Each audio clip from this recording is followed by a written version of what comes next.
Chapter 756. Return the money. Could it be that what Master Wen said just now was all fake? Your apology was not from the bottom of your heart. It was just a show for others. Master Wen denied it on the spot. Of course not.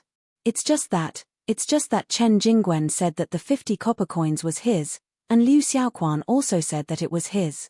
Both of them. In that case, call Liu Xiaoquan out. Let's face each other on the spot.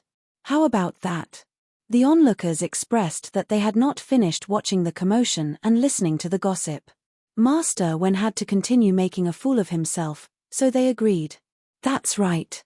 Let's confront each other on the spot so that we don't malign the child. Call Liu Xiaoquan out. Master Wen had no choice. Although he was unhappy, his reputation was more important.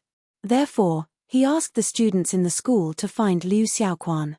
Liu Xiaoquan was about 10 years old and looked older than Niu Dan. He was still a little nervous when he came over. He did not know where to put his hands and feet. Jiyu Yundong narrowed her eyes and sized him up for a while. When he walked out of the door, she asked, "You said that the 50 copper coins is yours, right?" Liu Xiaoquan quickly nodded. "It's mine." "In that case, is there any mark on the 50 copper coins?" "Mark?" Liu Xiaoquan looked surprised and reached into his pocket. He really could not understand what mark there was on the money. He was still young and it was his first time doing such a thing. He could not take it anymore in the face of a wily old fox like Jiyu Yundong. He lowered his head and did not dare to look up. Jiyu Yundong continued, "You might not know, but Chen Jingwen's 50 copper coins were given to him by his father in front of me. Before giving it to him, his father happened to be writing and accidentally knocked over the ink, so the 50 copper coins were stained. I have ink on my 50 copper coins. They were stained when I was doing my writing this morning, so, he couldn't finish." In an instant, he felt that his mouth was too fast and that something was wrong. Jiyu Yundong smiled and asked Niu Dan, "Is there ink on your 50 copper coins?" Niu Dan shook his head. "No, there's no color on my copper coins." "Oh, a few copper coins are stained with soil. I plan to wash them properly when I get back." Jiyu Yundong smiled and looked at Master Wen and the crowd. Did everyone hear that? "Now, let's see what the 50 copper coins look like, shall we?" Liu Xiaoquan was too young and flustered. The others were not stupid and could tell that something was wrong in an instant. Master Wen's face was even more ashen. He looked at Liu Xiaoquan and shouted coldly, "Aren't you going to take out the 50 copper coins?" Liu Xiaoquan was so frightened that he trembled and took out a string of copper coins. Master Wen looked carefully. There was no ink at all, and there was indeed soil on 2 copper coins. It was obvious who was telling the truth. His cold gaze landed on Liu Xiaoquan. "Tell me, is this 50 copper coins yours?" Master Wen was usually very dignified. With this solemnness, the kid was immediately frightened to tears. "It's not mine. I accidentally saw Chen Jingwen counting copper coins in the corner. In a moment of greed, I deliberately said that it was mine. Boo-hoo, I was wrong, Master. Don't chase me away." Master Wen's expression was very ugly. Madame Sun, who was beside him, was speechless for a long time. Shao Qingyuan took the string of copper coins from Master Wen and handed it to Niu Dan. "If you find any errors, ads pop up, ads redirect, broken links, non-standard content, etc., please let us know report so we can fix it as soon as possible." Chapter 757. Brother Shao, thank you with the money back. Jiyu Yundong did not want to pester them anymore. She believed that the people's eyes were sharp and the news spread quickly. It wouldn't be long before everyone in this area knew what Master Wen had done today. For a person who valued his reputation more than anything else, it was enough for Master Wen to suffer for a long time. But before she left, Jiyu Yundong gave him a blow. To find the truth in such a small matter with such a simple question, even I can easily judge it. However, Master Wen made such a simple case so complicated. As expected of the knowledgeable elementary scholar. Today, we have all learned something. Phut, someone couldn't help but laugh. Master Wen finally couldn't take it anymore. His footsteps began to become unstable, and his fingers trembled. Jiyu Yundong's eyes widened. Was he going to faint again? Was she going to add another feat to her glorious achievements? Unfortunately, Master Wen's resistance was relatively strong. In the end, with the help of the gatekeeper, he held his chest and panted as he entered. Madame Sun also hurriedly covered her face and followed in. The other students lowered their heads and looked at each other. In the end, they quickly turned around and left with faces full of shame. In an instant, only Liu Xiaoquan and Madame Wu were left at the door.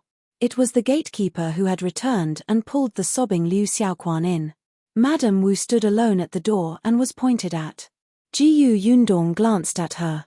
She would tell Chen Liang everything about the Wu family. As for how they would deal with it, it was up to them. She looked at the aggrieved and resentful Niu Dan and smiled. Let's go. Niu Dan wiped his face and smiled. He took the 50 copper coins and ran to the side to pick up his basket before following Jiyu Yundong to the carriage. When he got into the carriage and saw the kite and bow inside, his eyes widened. Sister Yundong, did you buy these for Yunshu? Yundong saw that his eyes were filled with envy and desire. Thinking that he had suffered greatly today, she gave him one. This is for you. Niu Dan looked at her in surprise. You're really giving it to me? You don't like it? Yes, I like it. He hugged the kite, and his face returned to its usual cheerful expression. Jiyu Yundong heaved a sigh of relief. This child's recovery ability was quite strong. Niu Dan held the kite for a while before carefully putting it down. He then looked up at Jiyu Yundong and pursed his lips. After a while, he said, Sister Yundong, thank you. You're welcome.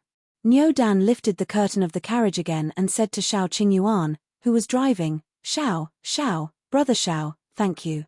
I won't call you a wolf cub anymore. You're better than them. Shao Qingyuan was stunned for a moment. In the past, he wouldn't have cared if Niu Dan thanked him or not. But now, he was still expressionless, but he nodded slightly. After some thought, he replied, no need. It's what I should do. Jiyu Yundong, who was sitting in the carriage, was overjoyed. Then, she felt a little sad. In the past, Shao Qingyuan had received malicious intent. Although he had slowly gotten better recently, there were not many people who sincerely respected him. Most of them were just afraid of him. However, she thought that things would definitely get better in the future. Wasn't Niu Dan an example now? At this moment, this little fellow looked at Shao Qingyuan with sparkling eyes filled with admiration. If you find any errors, ads pop up, ads redirect, broken links, non-standard content, etc., please let us know report so we can fix it as soon as possible.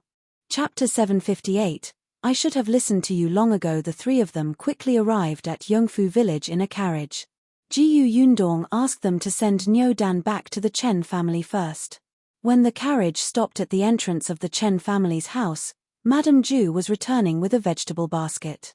She was stunned when she suddenly saw Shao Qingyuan sitting on the shaft of the carriage. When the curtain of the carriage opened, Jiyu Yundong's smiling face was revealed. Madame Zhou immediately smiled and greeted, Yundong, why are you here? Come in quickly. Before she could finish speaking, Niu Dan crawled out. At this moment, Madame Zhou really froze. She rubbed her eyes in confusion. In the next moment, she suddenly slapped her leg.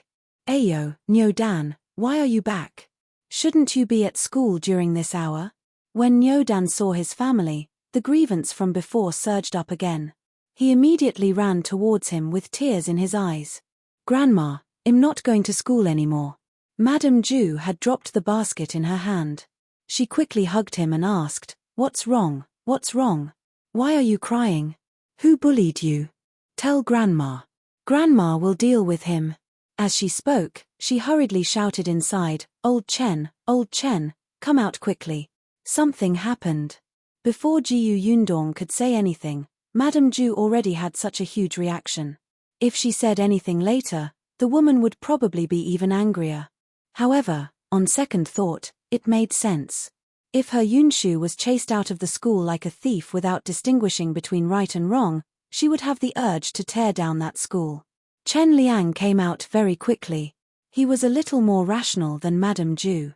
Although he was also concerned about why Niu Dan had returned without a hitch, when he saw Jiyu Yundong and Shao Qingyuan, He invited them in first before asking about the situation.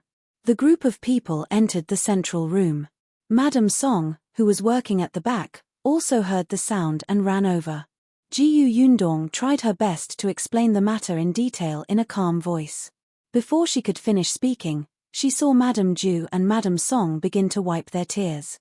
Their hearts ached as they hugged Niu Dan. Even Chen Liang was so angry that his face turned green. His hands were clenched tightly, and he looked like he wanted to rush over and settle the score with that teacher. After Yundong finished speaking, Madame Zhou gritted her teeth and said, "I knew that the Wu family was not a good thing. Wu Chong is arrogant and the Wu couple is narrow-minded. It's fine if they fell out with our family, but they actually took revenge on a child. I'm so angry. I'm going to tear her apart." Madame Song hugged Niu Dan and nodded vigorously. "I'll go too." Chen Liang took a deep breath. "All right, we still have to consider this matter at length." Then, he turned around and said to Shao Qingyuan and Yundong, "Thank you so much for today. If not for you, our Niu Dan would have been ruined." Yundong sighed. "Uncle Chen, don't say that. We're from the same village, and Niu Dan calls me sister. What kind of person would I be if I just stood by and did nothing when something like this happened?" After saying that, Yundong suddenly felt that something was amiss. The seniority seemed to be messed up. However, after today's incident, I'm afraid Niu Dan won't be able to go to school. It's good that Uncle Chen doesn't blame me for blowing things up. Chen Liang waved his hand. "It's fine if he doesn't go to that kind of school. When you told me that the teacher was too pedantic, I should have listened to you. He wouldn't have ended up like this." Yundong did not say anything. Seeing that this family was filled with righteous indignation and wanted to discuss the follow-up matters, she bade farewell with Shao Qingyuan. When she returned to the Gu residence, it was already a little late. Seeing Father Tong at the door, Yundong hurriedly asked, "Are my parents back from the prefectural city? If you find any errors, ads pop up, ads redirect, broken links, non-standard content, etc., please let us know report so we can fix it as soon as possible." Chapter 759. Knowing that you are unlikable. When Father Tong saw them return, he was instantly happy. This young lady and her future husband had gone into the mountains together. Everyone was filled with worries, especially because they had agreed to only travel for 5 to 6 days, but they had not returned for more than 10 days. Wasn't he excited to see her now? Hence, he did not hear Yundong's question. He hurriedly shouted into the courtyard, "Eldest Miss is back." As soon as he finished speaking, 2 figures rushed out one after another. It was Yunshu and Bian Yuanji. The 2 children hugged her and almost cried.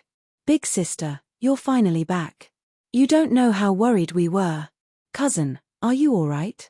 The 2 of them were at home.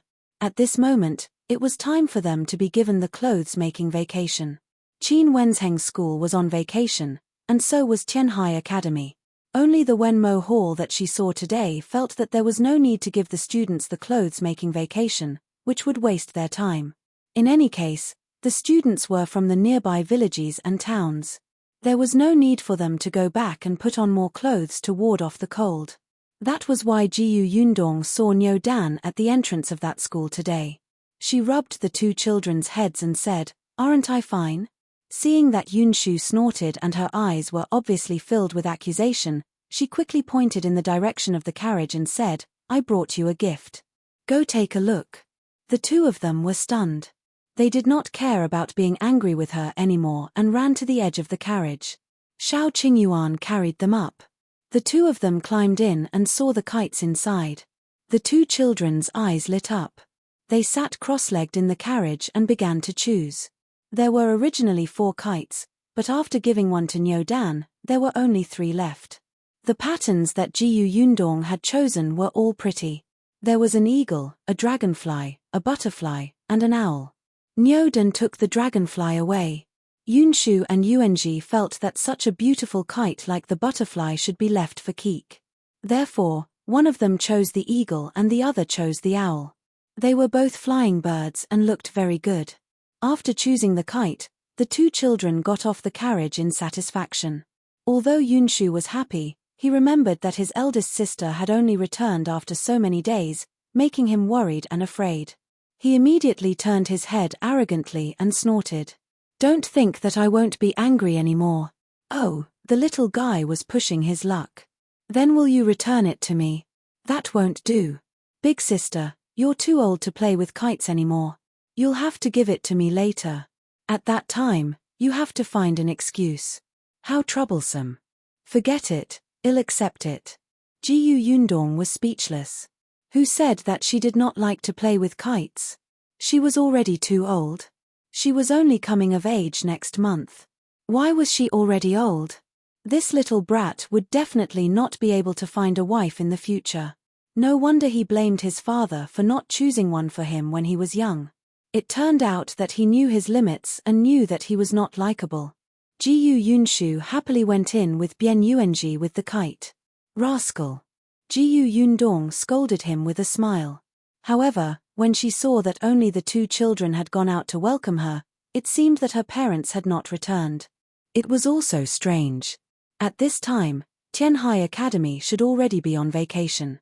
However, she heaved a sigh of relief and entered the Jiyu residence with Shao Qingyuan. However, just as she took a few steps in, a surprised voice suddenly came from behind. "Miss, Master, Madam, and Second Miss are back.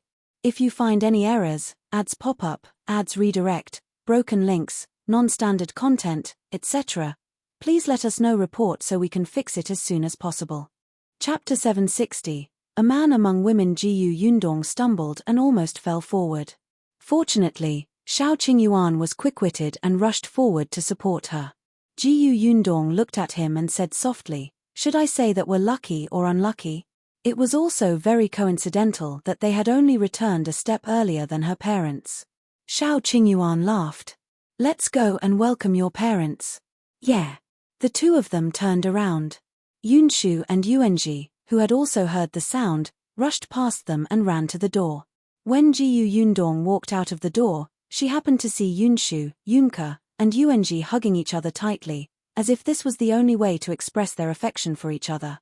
The children were jumping around, clearly overjoyed. Even Madame Yang was envious and went forward to hug them. Jiyu Yundong almost laughed out loud. She hurriedly shifted her gaze to her father. Unexpectedly, Jiyu Dajiang's face darkened as he looked at her unhappily. Jiyu Yundong's heart skipped a beat. Could it be that he knew that she had been in the mountains for so many days? No way, didn't father just come back? Jiyu Yundong coughed lightly and asked softly, "Father, why did you only come back today? You still have the cheek to say that." Jiyu Dajiang was also very depressed. He snorted coldly. "Your milk tea shop opened yesterday, but a few days ago, Shuidao came to the Prefectural city and said that you had something on and couldn't come.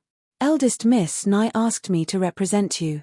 Otherwise, I would have returned 2 days ago." Jiyu Dajiang was unhappy. Firstly, he couldn't come back earlier. He had gone back on his word to his wife and daughter, causing Madame Yang and Keek to lose their spirits. Secondly, he was a man, and the milk tea shop was specially opened to entertain female customers. Although some men came to celebrate the opening day, most of them gave gifts and left. He was the only one who stayed there from the beginning to the end. Those women whispered to each other about him in a strange manner. Jiyu Dajiang still felt uncomfortable when he thought of that scene.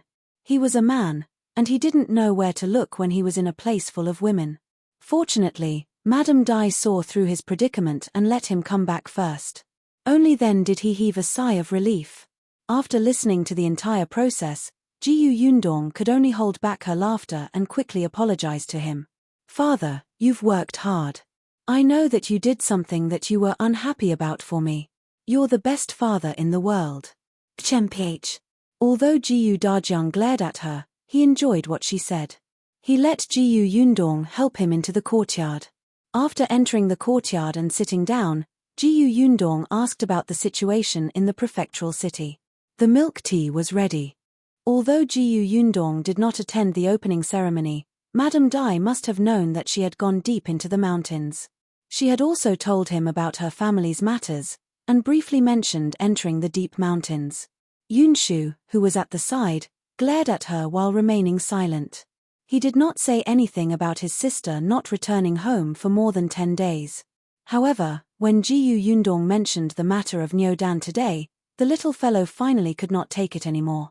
He stood up and was about to run towards the Chen family. It was Dajiang who quickly pulled her back. The Chen family must be discussing this matter now. Don't join in the mess. It's the same if you look for him tomorrow. Only then did Yunshu calm down, but he still clenched his small fists and looked angry. Yundong thought of something else. Now that Nyodan can't go to Wenhuo Hall to study, I don't know which school he will go to next.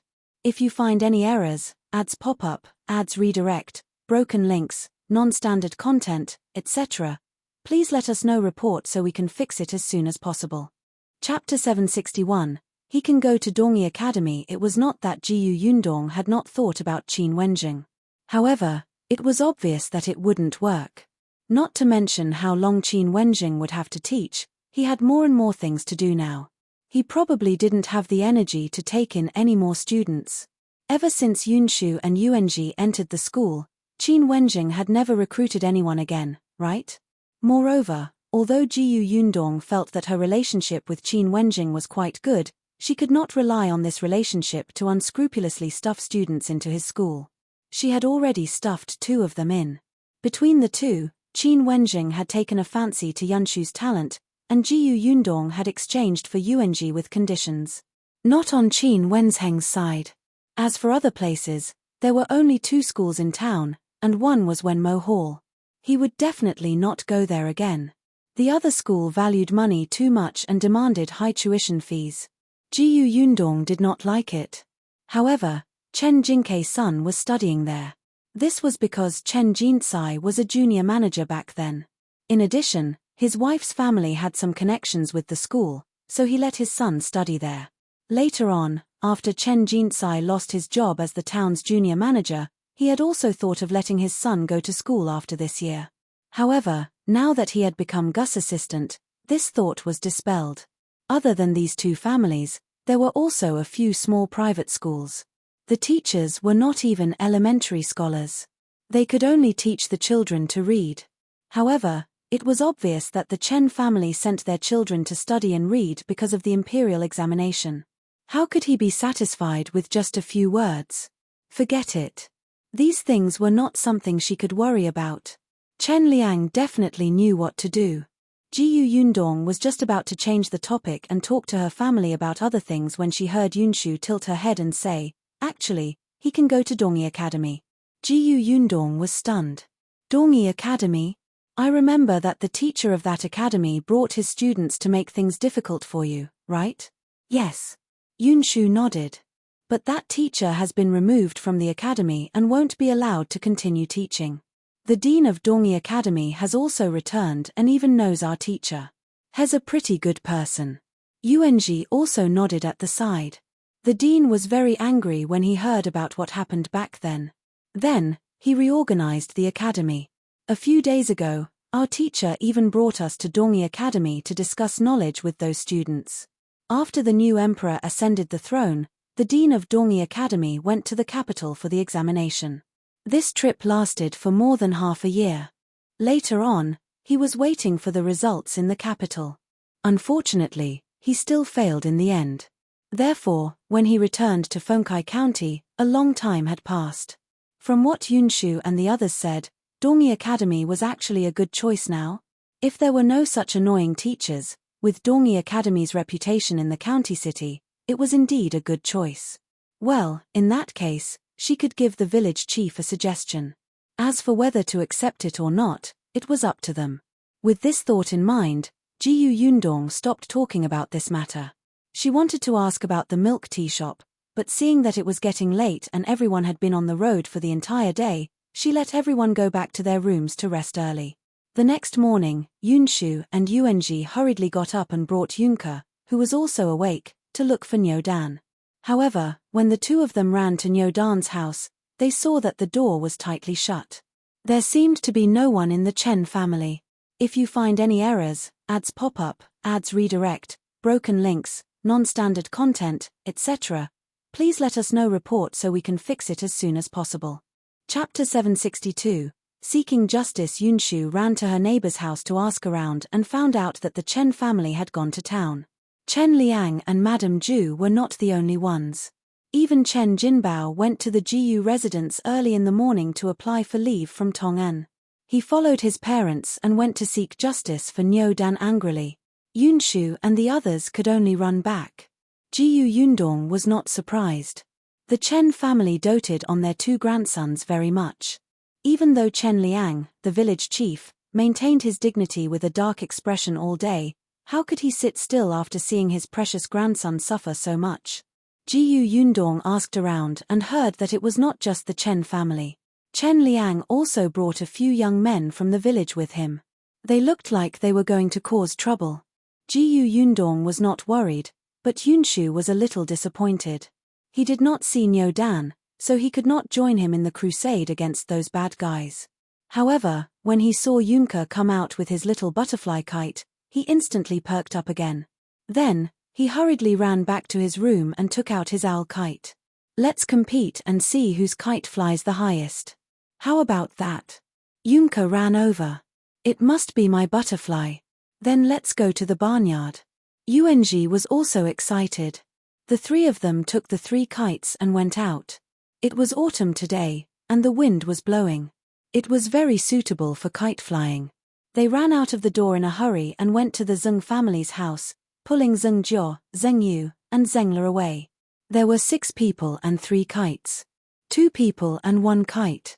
Back then, Jiyu Yundong had bought 4 because she wanted to give one to Lu Hongqiao. However, among the 4 members of the Lu family who had followed Jiyu Dajiang back yesterday, only Lu Hongqiao was around. The others had all stayed in the courtyard and did not come back. The group of people ran to the barnyard, and the 3 kites instantly attracted their friends along the way. Therefore, when they arrived at their destination, almost all the children in the village followed them. Many people flew kites, but they couldn't eat or wear them. Their parents in the countryside didn't have the money to buy the kites, so they could only make the kites themselves. The homemade kites were simple and crude. There were a few thin bamboos and some window paper. It was squarish and did not even have a shape, let alone a color. It was so ugly that it made one want to cry. Therefore, the colorful kites that Yunshu and the others took out instantly became the children's favorite. They touched them with their hands. If Yunshu hadn't stopped them, the kites would have shattered into pieces before they could fly into the sky. Fortunately, although he was young, he was already a little dignified in the village. Everyone could only watch but not touch the kites. At most, they could only touch the kite strings. In the end, the kites were finally released into the sky. Looking at the butterfly, eagle, and owl that were getting higher and higher, the children below screamed excitedly. The rising and falling sounds attracted many adults to come out and watch. Actually, they wanted to fly the kites too. When Niu Dan returned, he saw such a lively scene when he passed by the barnyard. His eyes lit up. He quickly stopped the ox cart and ran home. He took out his kite and joined. After waiting for him to play happily for a while, Yunshu gave her kite to Zheng Le and ran to his side to talk to him. Niu Dan, did you go and settle scores with that teacher from Wenhuo Hall today? That's right. Niu Dan was so excited that his face was red. Today, his father, grandfather, and some uncles accompanied him. He actually made master when apologized to him. If you find any errors, ads pop up, ads redirect, broken links, non-standard content, etc., please let us know report so we can fix it as soon as possible. Chapter 763, I can make the teacher faint. Yunshu sighed. You should have brought me along. Niu Dan was stunned for a moment. Someone beside him screamed for him to grab the string or the kite would fall. Niu Dan simply handed the string to him and walked to the side to chat with Yunshu. Why should I bring you along? You're small. What if you get bullied? Yunshu shook his head and looked very proud. I won't be bullied. I can make the teacher faint from anger. I'm especially experienced. Are you going there to make the teacher faint from anger? It's fine. Even if you didn't go, my father and the others almost made the teacher faint from anger today. Yunshu's interest was piqued. He pulled his wrist and sat down on a rock at the side. Then tell me, how did you make the teacher faint from anger? Niu then immediately twisted his body and started talking. At the same time, Chen Liang sat at the Jiyu residence and drank tea. He told them about his trip to town today. They went to Wenhuo Hall and met the teacher. Interestingly, Liu Shaoquan's father also went to the school to settle scores with the teacher. Liu Shaoquan's father was a butcher. He was originally filled with a ferocious aura and his entire body was filled with muscles. It was said that yesterday, after Master Wen discovered that Liu Xiaoquan was a thief, he brought him back and taught him a lesson in front of all the students. He even made him kneel on the ground for an hour. In the end, he even chased him out of the school and refused to acknowledge him as a student. In the end, after Liu Xiaoquan returned, he said in front of his parents that there was no point in living and that he wanted to hang himself. He only fell asleep after fussing over a whole night. Hence, Father Liu came over early in the morning. When Chen Liang said this, he was still a little angry. Fortunately, Niudan met you yesterday, Yundong. Otherwise, he would have been chased out of the school after suffering injustice. The person who wanted to die would have been our Niudan. Thinking of this, I feel a lingering fear. Jiyu Yundong drank her tea silently. No, Uncle Chen, you're thinking too much. I don't think Liu Xiaoquan really wants to die. Otherwise, why would he cause such a ruckus in front of his parents? However, this was also because Liu Xiaoquan was strong. If he were someone who was weak and could not stand being humiliated by Master Wen, he would probably really take things too hard. Actually, there could have been a very good solution to this matter. Stealing money was not right in the first place. After that, it was a huge mistake to frame others. Such a student should be severely punished. As a teacher, what he had to do was to find out the truth and clear Niudan's name. Then, he would guide and educate the perpetrator. However, Master Wen was not like this. His own reputation had been tainted, so he pushed all the responsibility to Liu Xiaoquan. After deciding to chase him out of the school, he actually had to humiliate him in advance. This kind of person really disgusted her. Chen Liang also felt quite disgusted. Fortunately, Liu Shaoquan's father was not someone to be trifled with. He had a bad temper to begin with, so when he went to school, he directly carried a butcher knife. As soon as the knife appeared, Master Wen's legs immediately went weak. He immediately apologized to Liu Xiaoquan. When Chen Liang saw this, he immediately asked Chen Jinbao to bring the young men from the village to stand in front of him and start questioning him. Master Wen was so frightened that he almost fainted. He hurriedly apologized to Niudan. Coincidentally, when he apologized, most of the students were watching outside. Seeing that the usually dignified and unsmiling teacher was actually so humble and spineless, they could not tell if they were disappointed or disgusted. In short, a few students whose families were relatively wealthy were already considering going to other schools. If you find any errors, ads pop up, ads redirect, broken links, non-standard content, etc., please let us know report so we can fix it as soon as possible. Chapter 764. Completely disheartened after this incident, Master Wen's reputation was completely ruined. When the onlookers publicized what happened that day, many of the students' families were very dissatisfied. Gradually, the number of students in Wenhuo Hall decreased. In the end, there were only 5 or 6 left. Because of this, Master Wen blamed his wife, Madame Sunday. If not for her carelessness in making friends and interacting with such a selfish and mean person, he would not have become a knife in her hand to deal with Chen Jingwen like this. Not only did he lose face, but he could not even be a teacher.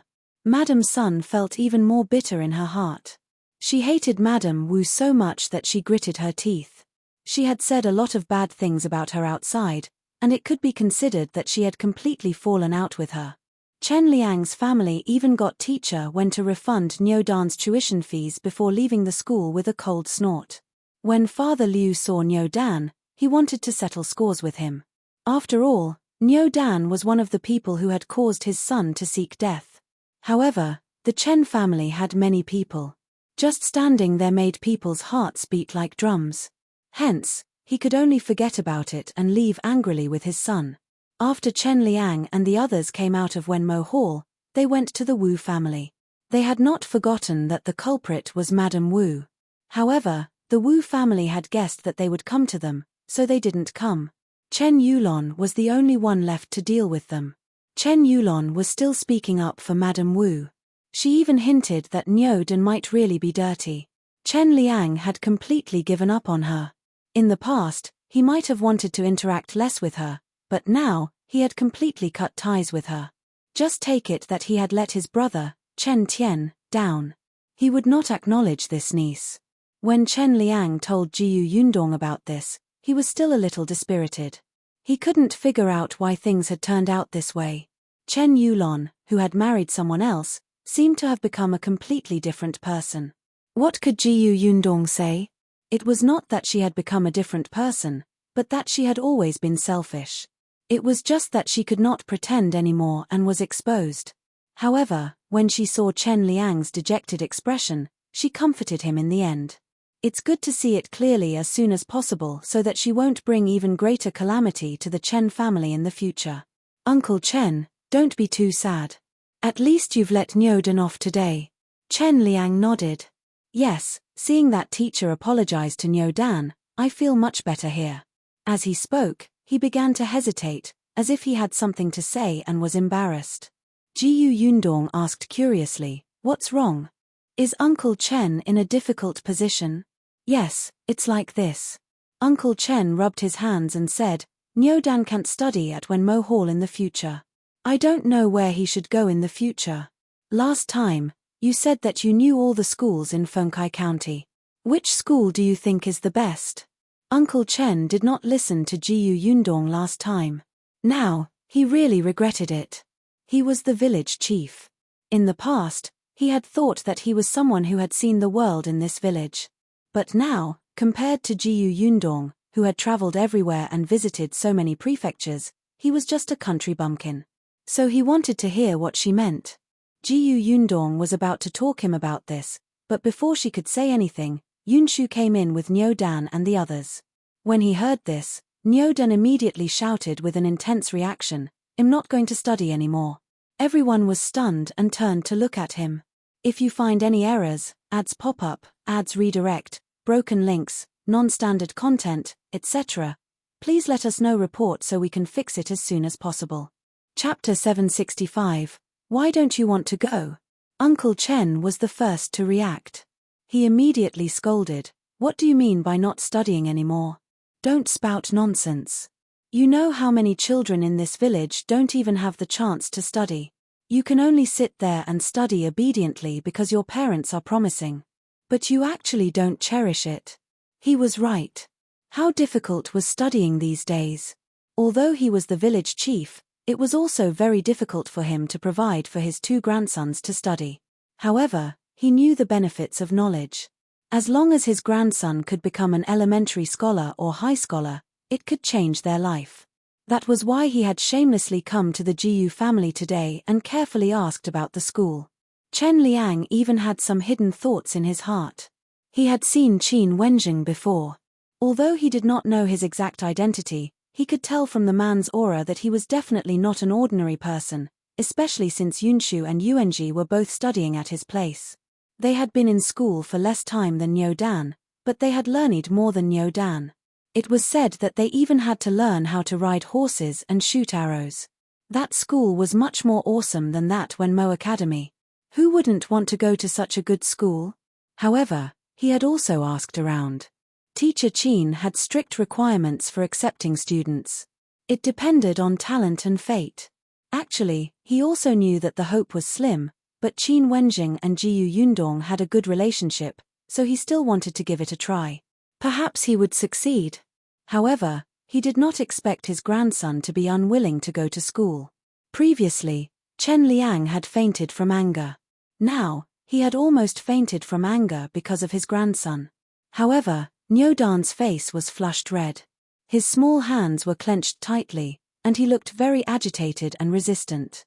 Chen Liang wanted to say something, but Jiyu Dajiang shook his head slightly and pulled Niu Dan over.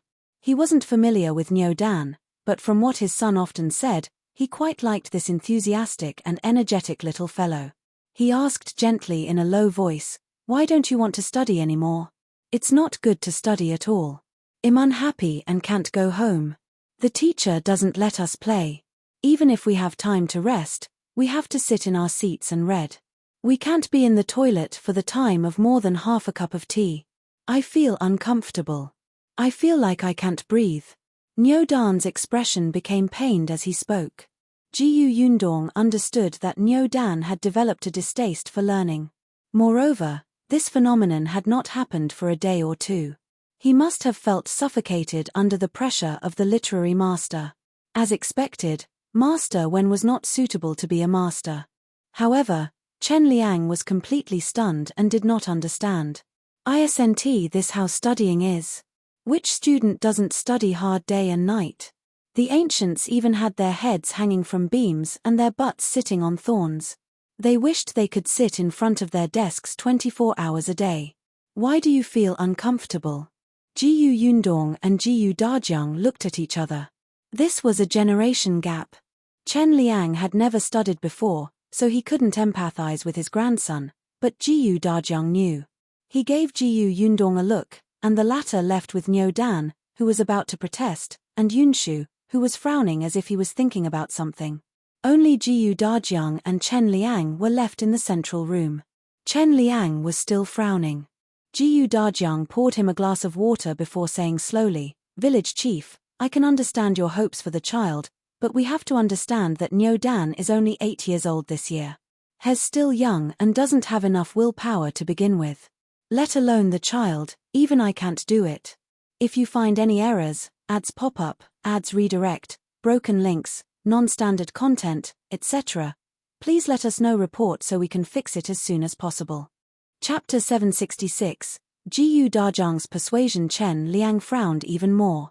Jiyu Dajiang smiled and said, "It's like how you work hard in the fields all day for your family's food, clothes, and transportation. You work very hard and wish you could stay in the fields 24 hours a day. But is that possible?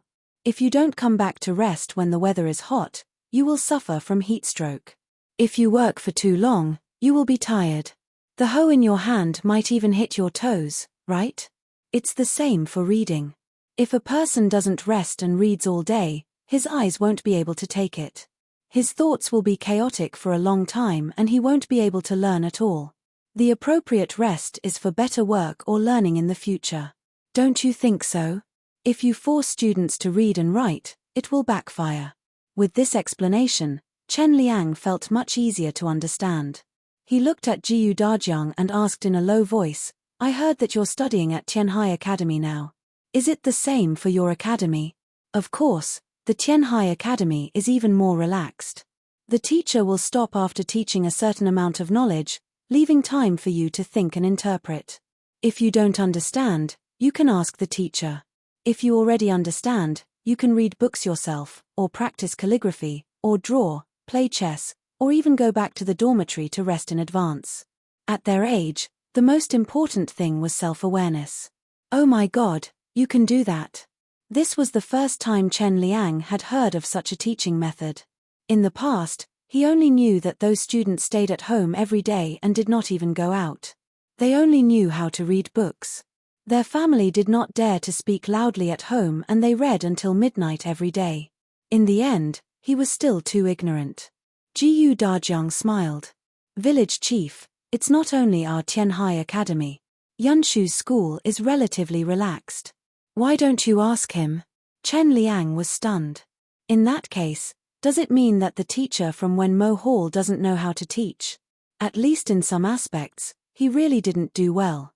For example, Tianhai Academy has the clothes-making vacation, Yunshu's school has it, and even the private school in the neighboring village has it for half a month. However, the Wenhuo Hall in town only let the students stay in the school to study, obliterating the students' enthusiasm for studying. How can this be? Jiyu Dajiang wanted to say that this guy had caused a lot of harm. Chen Liang lowered his eyes and began to think. Compared to this kind of small academy, he naturally believed in the Tianhai Academy that had nurtured so many honorable scholars and top scholars and had 100 years of history. Moreover, when he thought about it now, Niu Dan was very happy every day when he went to school at first. Every day, he would come back and talk about the interesting things in the school and how many words he had learned during the day. However, recently, he had become more and more silent. When he returned home, he refused to talk about the things in the school. Chen Liang sighed. After a while, he asked, "Then, is it true that Niu Dan is not allowed to go to school? There's no need to make a decision so quickly. Niu Dan is now disgusted and repulsed by studying. He might feel that no matter which school it is, it will be the same as Wenhuo Hall. It will only give him huge pressure. If the village chief is free, you can actually bring Niu Dan to other schools to take a look and let him know that there are still many schools with different teaching methods." Chen Liang nodded thoughtfully. Dajiang knew that he needed to think about it and talk to Niu Dan. The two of them stood up and walked out of the central room, planning to look for Niu Dan. Unexpectedly, after looking around the courtyard, they did not see the children. Chapter 767, Brother Shao, I want to carry your monkey. Not only were the children not around, but even Madame Yang and the others were gone. In the end, it was Father Tong who pointed them in the right direction and said that those people were watching the commotion in the Shao family.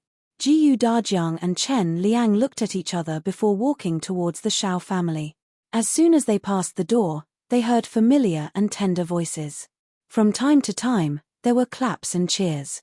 The two of them looked at each other and followed the sound to the backyard of the Shao family. Then, they saw many people sitting in the backyard of the Shao family.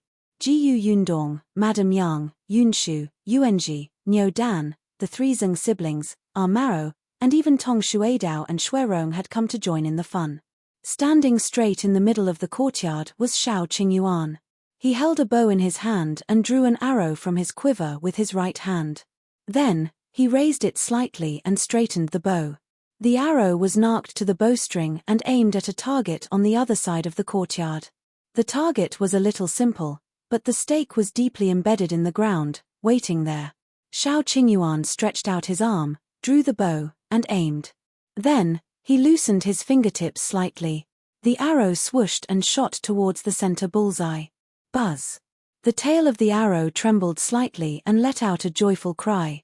In the next moment, cheers instantly sounded in the courtyard. Brother Shao is awesome. Brother Shao is amazing. Brother Shao is the best. Brother Shao is invincible. Brother Shao, I want to carry your monkey. Everyone was speechless. They all looked at Yundong. The latter explained calmly, what I mean is that with this skill, he can definitely beat a monkey. Really? Is that what you mean? We're inexperienced. Don't lie to us. The children were still puzzled, but Maro couldn't take it anymore. He shook his shoulders eagerly and ran to Shao Qingyuan's side in a hurry. Young master, let me try too. Shao Qingyuan nodded and made way for him. Maro rubbed his palms together and even spat twice in his palm. Then, he took the bow from Shao Qingyuan. Shao Qingyuan suddenly raised his head and looked at him coldly. Maro, what's wrong? Young master, don't look at me like that. I'm scared and feel like I'm going to die. He didn't say anything just now. Maro asked carefully, Young master, Shao Qingyuan raised his chin and said, use that. Yundong had given it to him. He was the only one who could use it. No one else could touch it. If they did, their hand would be cut off. Maro looked in the direction Shao Qingyuan was pointing and saw an old bow and arrow. It was the one that Shao Qingyuan often used when he went hunting in the mountains. Maro was crying in his heart. He wanted to touch the new bow. It looked very sturdy and powerful. However, young master did not allow it. He could only sigh secretly and silently walk to the side to pick up the old bow. However, after seeing the bow in Shao Qingyuan's hand, the one in front of him was really too simple. He heard that this bow was made by young master himself. Maro sighed in his heart. Forget it, this bow had an extraordinary meaning. He could not despise it. Hence, he took the bow and walked back to where Shao Qingyuan had been standing. He was about to retrieve the arrow. Unexpectedly, before he could touch it, the quiver was taken away. Maro was speechless. He looked up and saw Shao Qingyuan saying expressionlessly, "Didn't I tell you to use that?" This guy was too stupid. He needed more training. Chapter 768, Hahahahaha. Everyone in the courtyard was confused. Only Yundong pursed her lips and smiled. She looked at Shao Qingyuan with a gentle gaze. Our marrow could only take the other quiver in a daze. He looked at the bow in his hand with grief and indignation. It was precisely because he coveted the bow in young master's hand that he was so excited to be the first to shoot. Actually, his archery skills were not very good, however, in front of everyone, he could only take a deep breath, draw his bow, and aim. Swoosh. Pack. The courtyard was as quiet as could be. Everyone stared blankly at the arrow that had missed its target and was speechless for a long time. Until Jiyu Yunshu suddenly slapped his forehead with his small hand, turned his head, and said, "I can't bear to look." Shortly after, bursts of laughter rang out. Amaro looked angrily at Go and Zhou, who had made a sound, and glared at them fiercely. On the other hand, the children were very kind. None of them laughed at him. Instead, they comforted him seriously. "It's all right. Brother Mao, you were just not ready. It's not that your archery skills aren't good," Nyodan said sincerely. "Brother Mao, you're already very good. I can't even pull the bowstring. The last time Master brought us to practice riding and archery, I could only stand at the side and watch," Yuanji advised. Brother Mao, although you didn't hit the target, you touched the bow and arrow." Zhengla thought for a long time before saying. Amaro's heart skipped a beat. "Please stop talking." Fortunately, Yunka did not say a word. She even came over considerately and pulled his hand. Amaro was instantly warmed up. As expected, the girl was a little cotton-padded jacket. However, in the next moment, the little girl said seriously, "Brother Amao, you must be standing too far away. Let's get closer. Come, take a few steps forward and try again." As the young lady spoke, she pulled his hand and walked towards the target. "Well, now for sure." Amaro raised his head and looked at the target a meter away from him. His heart did not waver at all. He should have guessed. To hell with the little cotton-padded jacket. Phut, ha ha ha ha ha ha. This time, Go and Zhou weren't the only ones laughing. Even the children couldn't help but slam the table and laugh out loud. Even Jiyu Yundong and Shao Qingyuan covered their mouths, their shoulders heaving and unable to stop. Jiyu Dajiang and Chen Liang looked up at the sky, but the corners of their lips kept curling up. Only Jiyu Yunka was at a loss. She ran to Jiyu Yundong's side and lay on his lap. She asked curiously, "Elder sister, what are you laughing at? Isn't this a good idea?" "Yes, that's a good idea." Jiyu Yundong picked her up, her shoulders still trembling. The little girl saw that her elder sister was happy. Although she still did not understand why they were laughing, she also smiled foolishly. Now, there was only Amaro left standing alone in front of the target. His back view was especially miserable. He swore that from today onwards, he would train hard in archery. Fortunately, Go and his brother learned from his lesson and stopped showing off. They really took a few steps forward and shortened the distance slightly. Although they didn't hit the bullseye like Shao Qingyuan, at least they didn't miss the target. In the end, they became more and more familiar, and their results gradually improved. The children also wanted to shoot arrows, but Shao Qingyuan's arrows were still too big and heavy for them. The others had never learned it before. Although Yunshu and Yuanji had taken riding and archery lessons with Qin Wenjing, it was only limited to the most basic teaching. Moreover, the bows and arrows they used were different. If you find any errors, ads pop up, ads redirect, broken links, non-standard content, etc., please let us know report so we can fix it as soon as possible. Chapter 769, Father is more like a teacher. The group of people finally calmed down and stopped fooling around when they saw that the sky was getting darker.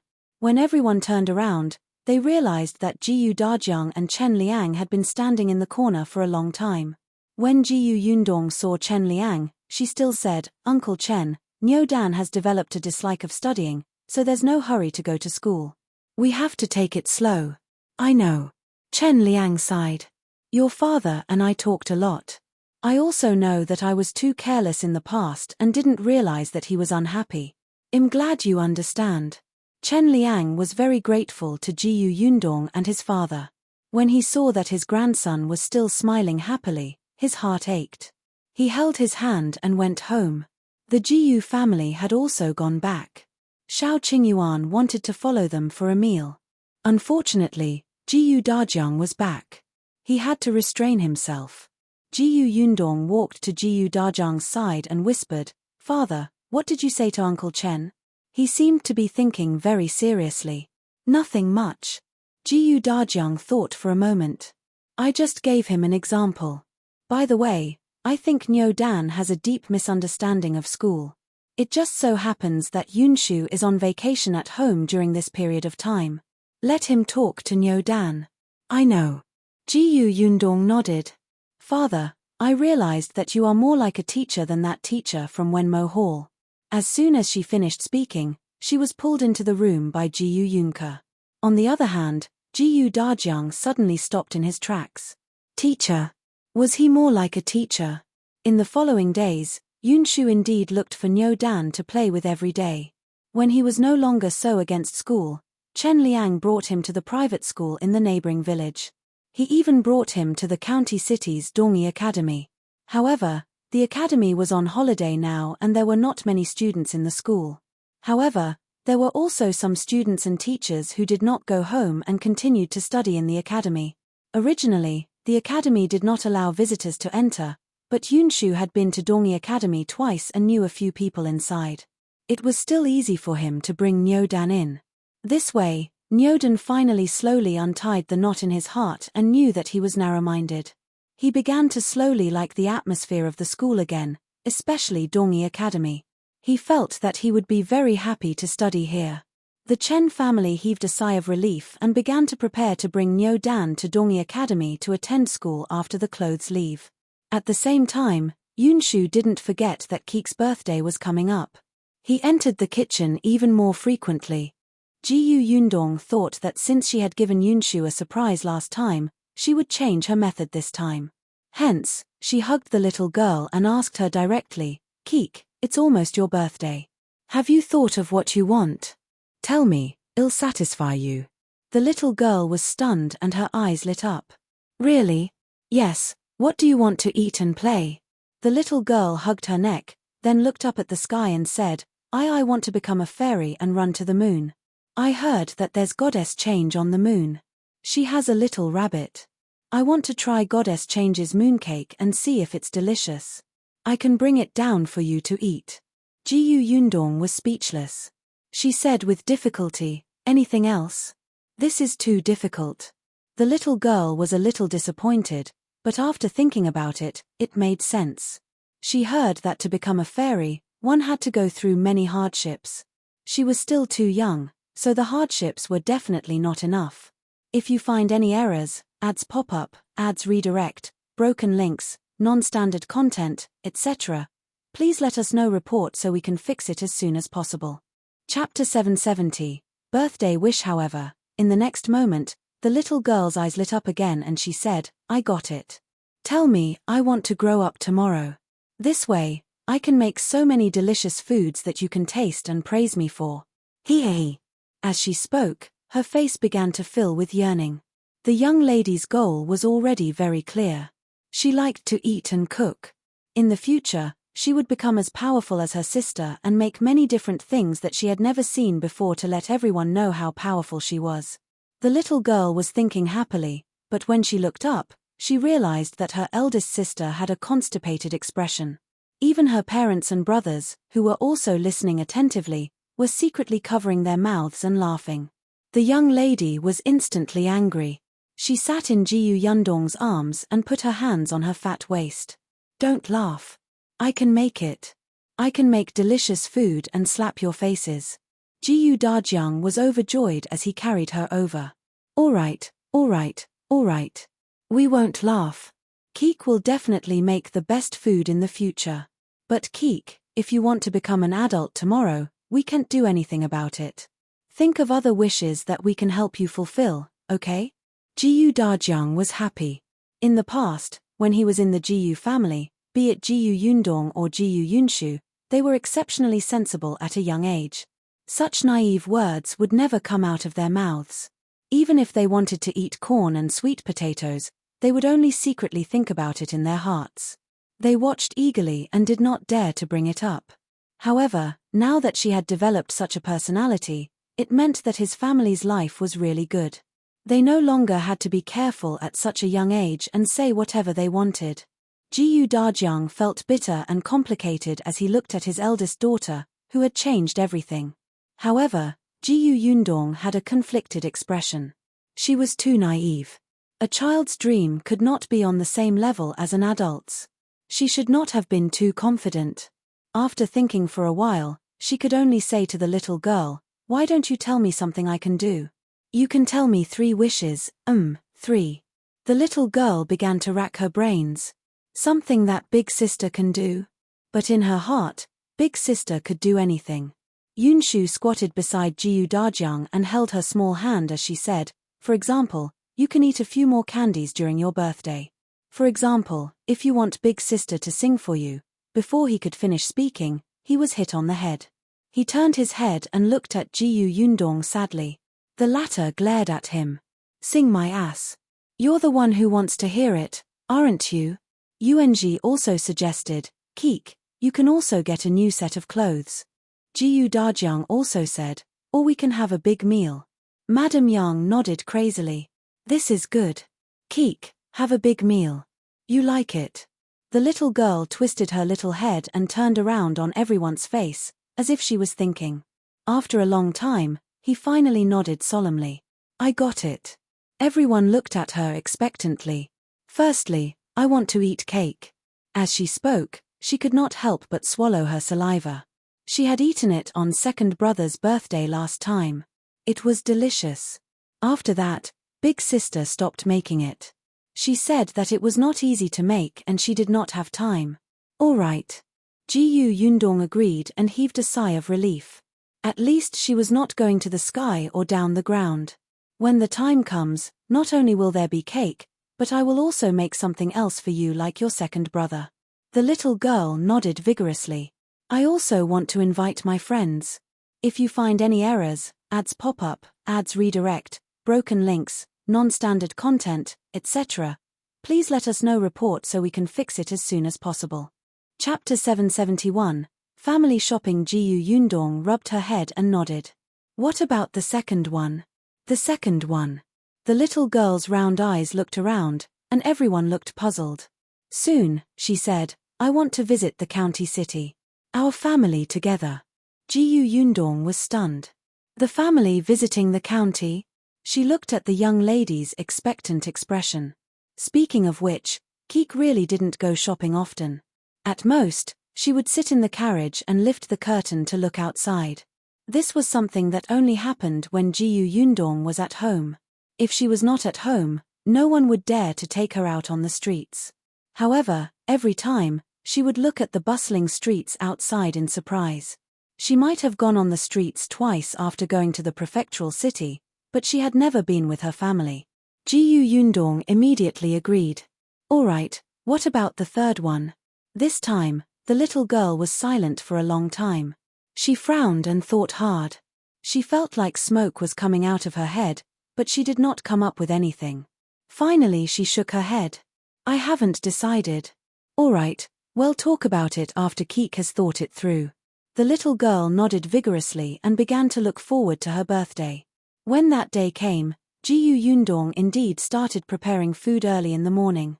Many children in the village came, and everyone had a happy day. The next day, Yundong brought her entire family out to shop. The carriage stopped in the backyard of Gus and the family walked to other places. Compared to the prefectural city, Feng County was much smaller. However, if they really wanted to shop, they wouldn't be able to finish shopping for an entire day. Yundong thought that Keek liked to eat, so she brought her to the street that specialized in food. Along the way, they bought a lot of pastries and snacks, and all kinds of buns and pancakes filled her bag. After walking for half a circle, Yundong felt that this wish was not easy to fulfill at all. It was too tiring. When she finally saw Jinxiu restaurant in front, she quickly suggested, "It's getting late. Let's go to the restaurant for lunch." Okay. Other than Keek and Madame Yang, all the 3 men nodded impatiently. Keek found it strange. Why did they have to go to the restaurant to eat? They had clearly eaten a lot along the way. Could it be that they were hungry so quickly? She was not hungry at all. She was so good. Madame Yang didn't feel hungry either. She was in a good mood and was carrying a pot of flowers. However, since the others had agreed, they would let them be. The group of people walked into Jinxiu restaurant and asked for a private room from the shopkeeper. Then, they went in and slumped on the chair, not wanting to move. Yundong ordered a few dishes and let everyone eat slowly. Anyway, she knew that they could not eat much now. The most important thing was to rest. Perhaps it was because she had drunk too much water, but not long after, Keek whispered into her ear that she wanted to go to the toilet. Yundong brought her out. The outhouse was in the backyard. The two of them slowly went downstairs. It was almost time to eat, and the waiter began to get busy. After a while, when they returned, more than half of the people in the hall were already seated. Yundong carried Keek upstairs. Just as she was about to enter the private room, she saw someone walking towards another private room with a dark expression. This person glanced in her direction. Perhaps because she was carrying Keek in her arms and blocking most of her face, he didn't recognize her. If you find any errors, ads pop up, ads redirect, broken links, non-standard content, etc., please let us know report so we can fix it as soon as possible. Chapter 772, a different room but Yundong recognized him. Dao Xing, the second young master of the Dao family, the wastrel who had lost many shops to Liu Wei. He was not the only one who came. There were two other people walking behind him. One was a young man, and the other was a middle-aged man. The three of them entered the private room together, but Dao Xing's expression was very ugly. Yundong paused. In the past, she would not have looked at Dao Xing. After all, the man had nothing to do with her. Although Dao Xing had suffered at her hands, the Dao family did not cause trouble for her. However, when she thought of how Shao Qingyuan's background was related to the Dao family, she couldn't help but pay more attention to the Dao family. Big sister. The young lady in her arms looked at Yundong, who was standing at the door and hesitating to enter. She tilted her head. Yundong came back to her senses and smiled at the young lady. Then, he pushed open the door of the private room and carried her in. He said to Dajiang, "Father, I'll go out for a while. You guys rest first." Dajiang nodded and didn't ask further. He knew that his daughter was busy. Yundong went out again and looked at the private room that Dao Xing had entered. This was the Jinxiu restaurant. Due to her relationship with the Liu family, she was very familiar with this restaurant. Dao Xing's private room, she remembered that when Liu Wei brought her to the restaurant earlier, he had mentioned that this restaurant originally did not belong to the Liu family. It was bought by the Liu family from other merchants. The original owner did not know how to do business. This restaurant kept incurring losses and could not be saved at all. Later, when the Liu family took over, it was not ideal at first. Some people said that the Liu family would probably follow in their footsteps. In the end, old Master Liu secretly found a feng shui master to help him calculate. The master said that there was a problem with the feng shui. The big private room at the corner was leaking money. It was best to split it into two, but it could not be completely separated. Hence, old Master Liu divided that private room into two rooms. According to the feng shui master, the wooden planks separating the rooms were very thin. Therefore, although these two private rooms looked like two, in fact, they could hear each other's words clearly.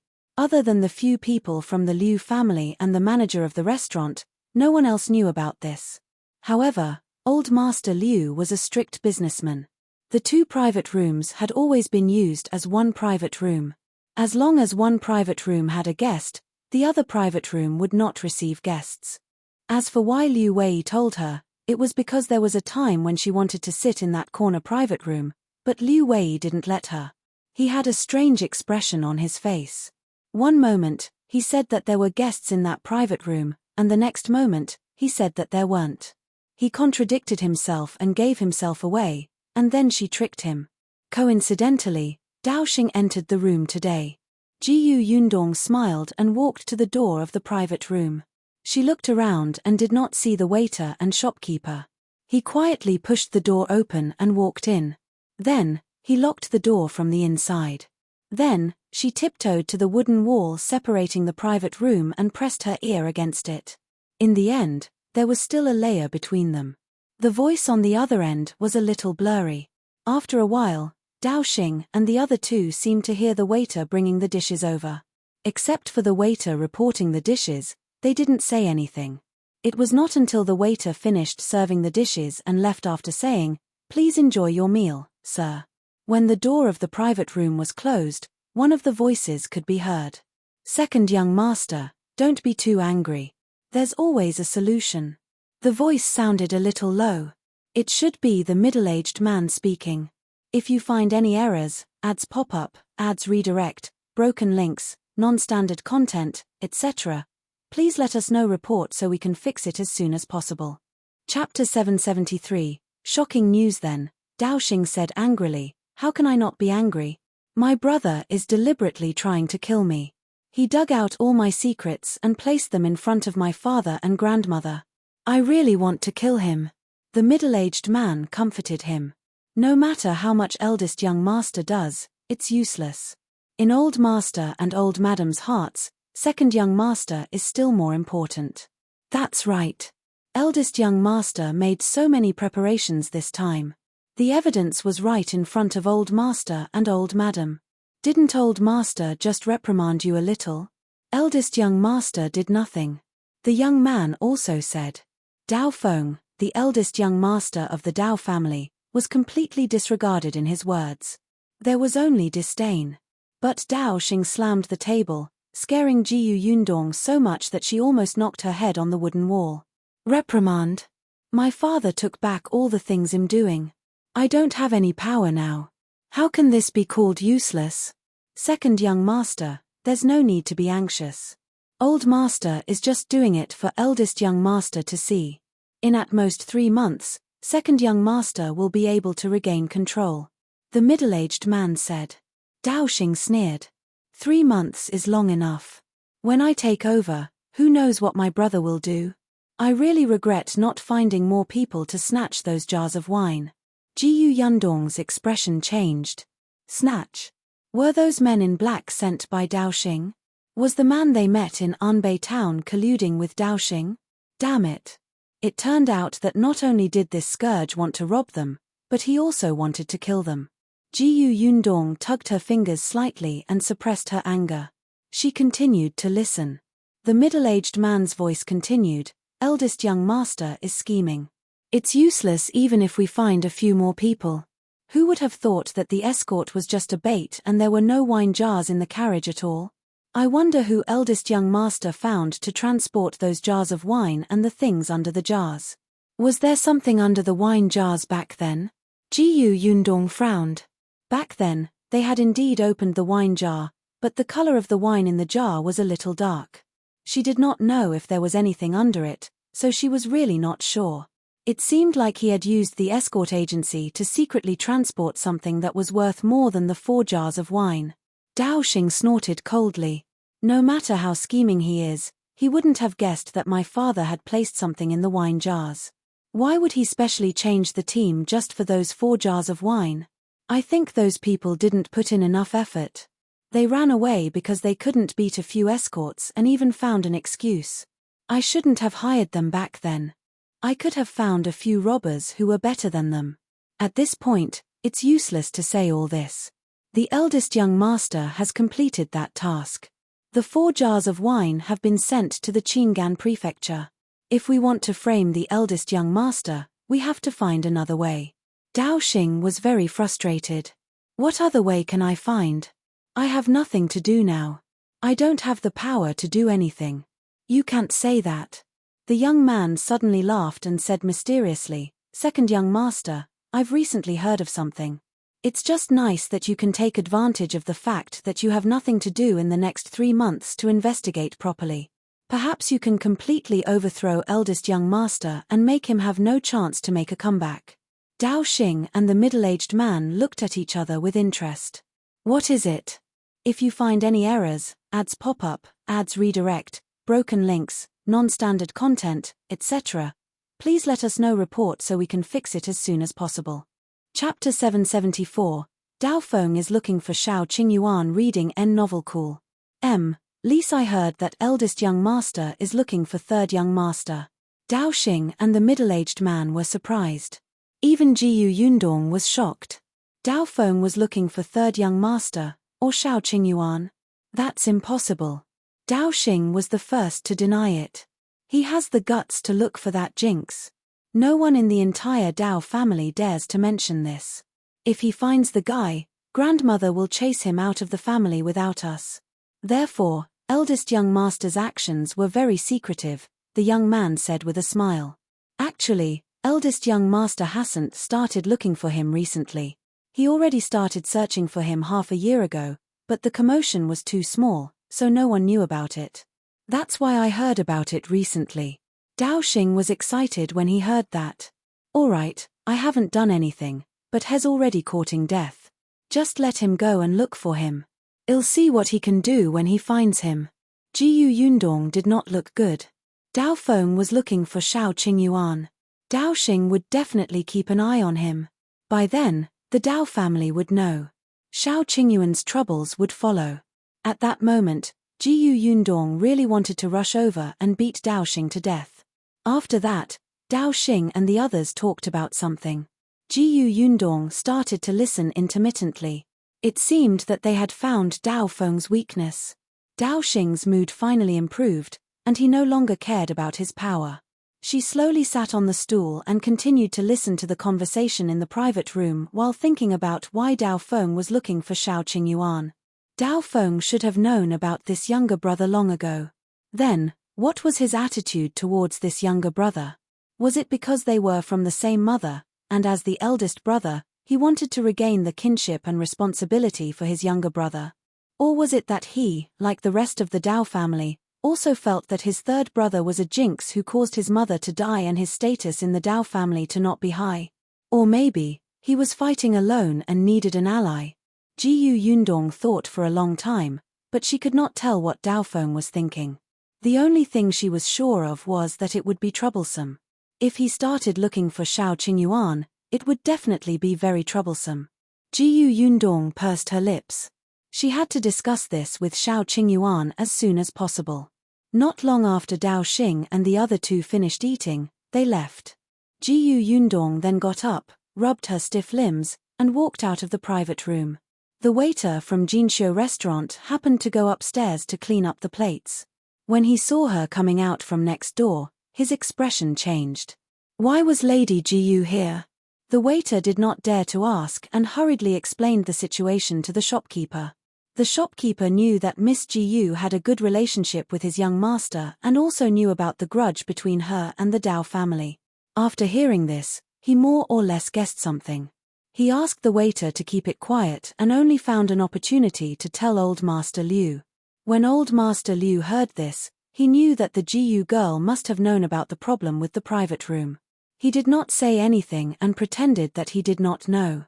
He asked the shopkeeper and the waiter to shut up and pretend not to see it. Meanwhile, Jiyu Yundong had already returned to her private room. The Jiyu family had been waiting for a long time.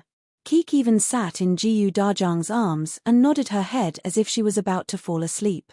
Jiyu Dajiang said, "We've been shopping for half a day.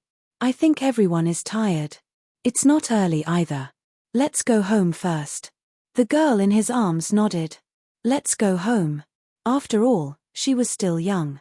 Although she was still in high spirits previously, after eating and drinking her fill and resting in such a quiet place for so long, she immediately felt tired. Chapter 775. What do you think? Reading N novel cool. Least Jiyu Yundong nodded. Alright, let's go home. The group left the private room and quickly returned to Yongfu village in a carriage. She was a little distracted along the way. Jiyu Dajiang could tell that she must have encountered something when she went out.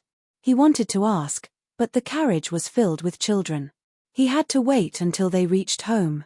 When they arrived at the Jiyu residence, Jiyu Dajiang carried the sleeping girl down. Yunshu and Yuanji, who were also taking an afternoon nap in the carriage, couldn't help but rub their eyes when they heard the sound. They woke up and went down in a daze. Without waiting for the carriage to be pulled in, Jiyu Yundong hurriedly said, I have something to discuss with Brother Shao.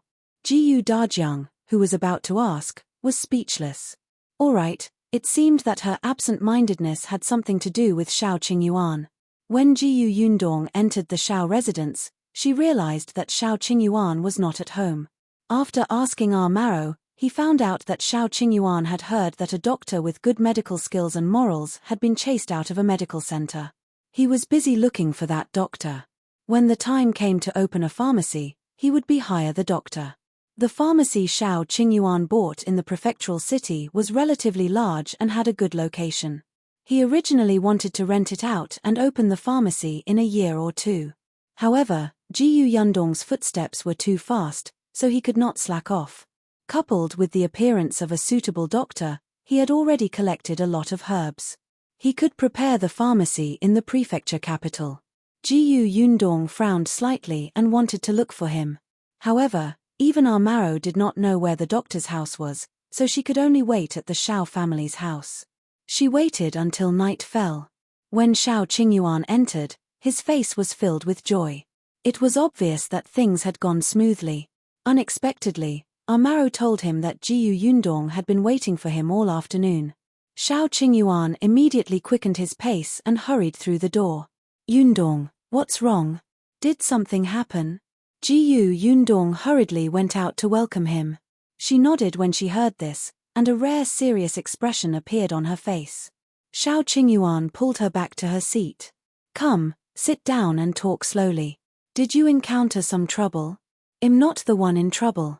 You are. Shao Qingyuan was stunned for a moment before he heaved a sigh of relief. Then, he smiled and said, It's fine. If there's trouble, let's resolve it. There's nothing to be afraid of. Yundong glared at him. Don't take it lightly. The trouble I'm talking about is about the Dao family. There was no one in the central room, but Marrow and the others were in the courtyard. Yundong still pulled him into the room and told him what she had overheard when she met Daoxing today. Shao Qingyuan couldn't help but frown. What do you think? Yundong asked. Shao Qingyuan thought for a moment and said, Since Daoxing colluded with that robber, it seems that he knows that robber. Last time, Dongyi specially went to keep an eye on that person. There should be a result. He might know who that robber is. Moreover, that robber can make Wenhuo rush back in advance. I'm afraid there's something wrong with his identity. Coincidentally, since Daoxing knows him, he might be able to start with Daoxing. I think we can just tell Qin Wenjing about this. He definitely knows what to do. We don't have to care about anything else. Yundong was speechless. She was furious. Who's talking to you about the robbers? Did this person hear the main point? She pinched him angrily. I'm talking about Dao Feng looking for you. Chapter 776, 2 Inhumane reading N novel cool. Li Dao Feng was looking for Shao Qingyuan. This was what she wanted to say. Shao Qingyuan was stunned for a moment before he smiled and said, Just let them keep looking. It's fine. How can it be fine? What if they find you? So what if they find me? Can the Dao family take my life? Their goal is to suppress me and not let me stand out. Only then can they ensure that the Dao family will be rich for a long time. But now that I'm already grown, who else can they find to suppress me? Besides, didn't you just say that Daoxing is colluding with that robber? If Qin Wenjing finds out, he definitely won't let them off. What am I afraid of? Yundong saw that he really did not care about the Dao family and did not care if they would come looking for him. Indeed, according to the Dao family's intentions, they wouldn't take Shao Qingyuan's life, but Yundong glared at him. Why don't you understand? If Dao Feng finds you, everyone will know that you're a member of the Dao family. Daoxing colluded with the robbers and might have done something treasonous. If the entire Dao family is involved, you won't be able to escape if the Dao family is convicted. These days were different from the modern world. There was no such thing as taking responsibility for one's own actions. If one person committed a crime, the entire family would be implicated. If Shao Qingyuan had nothing to do with the Dao family, she would have directly reported the matter to Qin Wenjing in the county city. Why would she care about the Dao family's life? But not now. If something happened to the Dao family, Shao Qingyuan might be implicated. Especially when Dao Feng was still looking for him, who knew how many clues he had. Yundong lowered her head and frowned.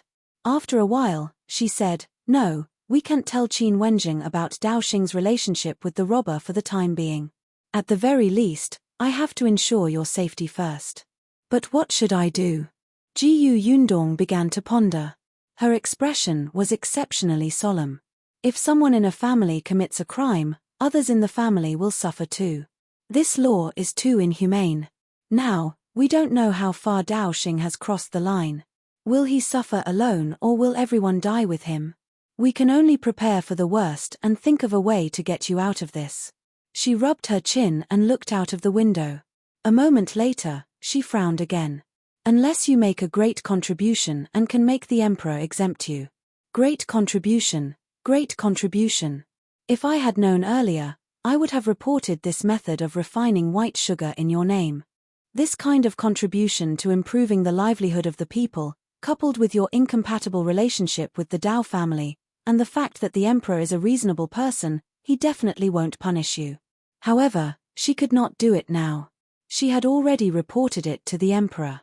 If she changed it now, it would be a crime of deceiving the emperor. Not only would it not help Shao Qingyuan, it might even add fuel to the fire. What else could she do? What did the emperor care about the most? People's livelihood, military affairs, culture. On the military side, she could create explosives. Explosives were no longer restricted in the apocalypse. There were so many zombies, and there were not enough guns and bullets. Many people would create explosives themselves to save their lives. At that time, whoever mastered one more ability would be able to live for a few more days. Yundong did not know how to do it at first, but when she went out with a small team one time to search for supplies, she had seen someone do it. Its power was average and did not have the aura of sweeping through 1,000 troops that she had imagined, but it was not a problem to blow up a couple of zombies. Chapter 777, Yundong and Qingyuan are in the room reading N novel Cool. Least Yundong tried to make it once. There were several packets of it in her space. But no, this thing was too powerful. In the era of cold weapons, the hot weapon would be convenient for the militants. If this thing was taken out, the impact would be earth-shattering. She could not do it. Moreover, with their current situation, they might even have problems protecting themselves. Yundong dismissed this idea in her mind. If the military could not be touched, then there was only livelihood and culture. This range was huge. She had to think about it carefully. What should she do?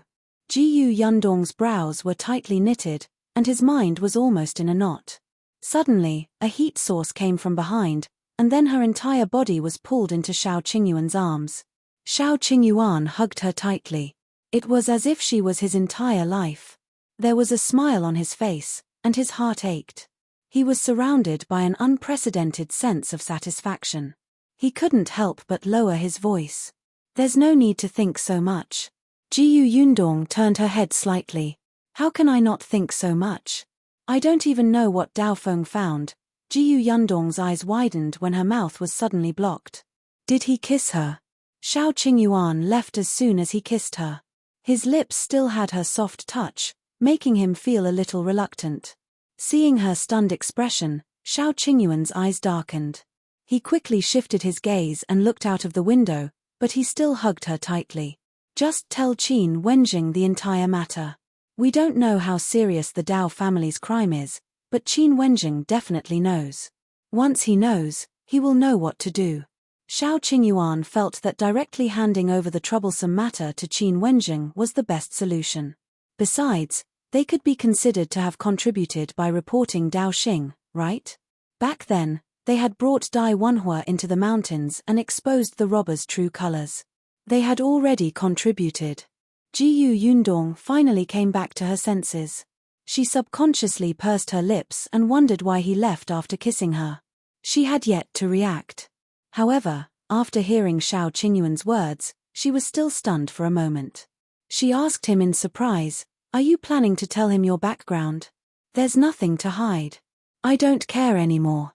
In the past, He had kept it a secret because he was afraid that Yundong would also treat him as a jinx and avoid him.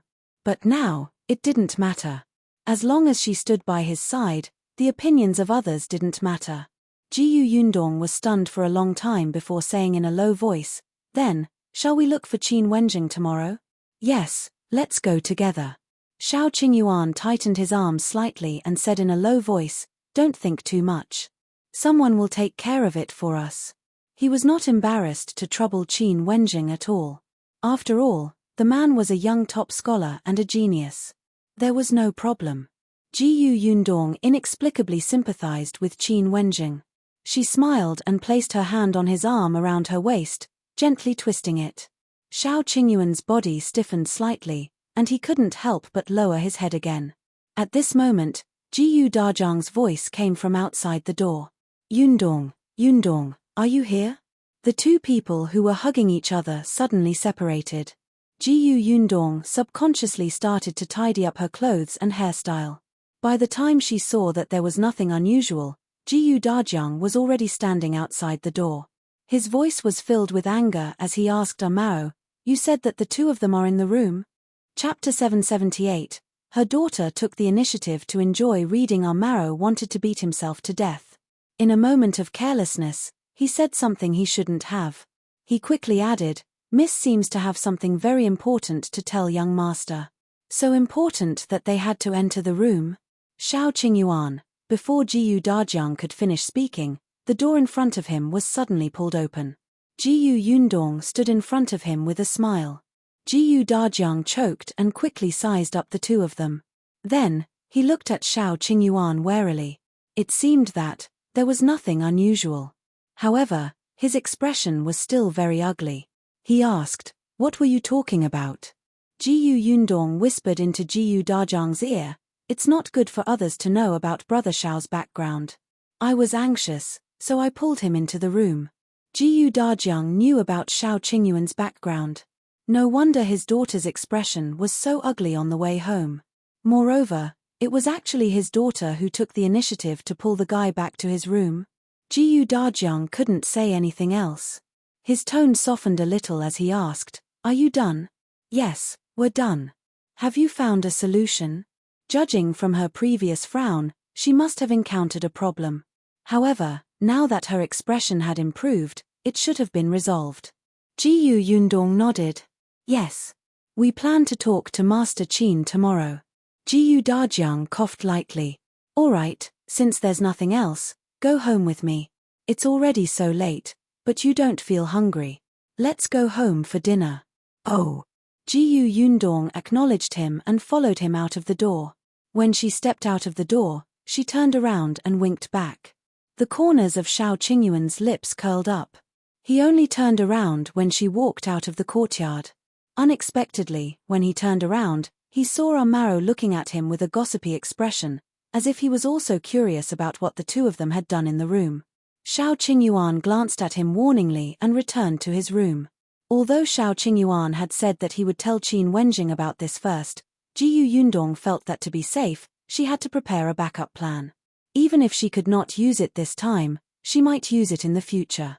So, the people's livelihood, or culture. She couldn't figure it out the entire night. The next morning, she went to the county city with Shao Qingyuan to look for Qin Wenjing. Perhaps because the school had been on leave recently, Qin Wenjing was a little free. Therefore, when they arrived, this guy was painting. Yundong took a few more glances and thought to herself that a genius was indeed a genius. It had only been a short while, but he had already mastered the drawing method and key points that she had told him. Now, his strokes were smooth and exceptionally smooth. Qin Wenjing put down his pen and slowly put away the painting carefully. Then, he carefully wiped his hands and took a sip of tea before looking at the two of them. "You don't visit unless you need something. You two busy people are here. Looks like nothing good is going to happen." Why was this person's words so annoying? Yundong pursed her lips. Seeing that he was not pouring tea for them, she poured 2 cups. She was not polite at all. The corners of Qin Wenjing's mouth twitched. "Tell me, I'm listening." "We are indeed here for something," Yundong said. "I have good news and bad news." Which one do you want to hear first? Qin Wenjing. She actually had good news for him. If you find any errors, ads pop up, ads redirect, broken links, non-standard content, etc., please let us know report so we can fix it as soon as possible. Chapter 779, Good News and Bad News. To enjoy reading good news, bad news. Qin Wenjing lowered his eyes and thought for a while before saying, tell me the bad news first. This way, he would be pleasantly surprised to hear the good news. Yundong nodded. Alright, I'll tell you the good news first. Are you freaking kidding me? Qin Wenjing couldn't help but want to curse. Were you asking for fun?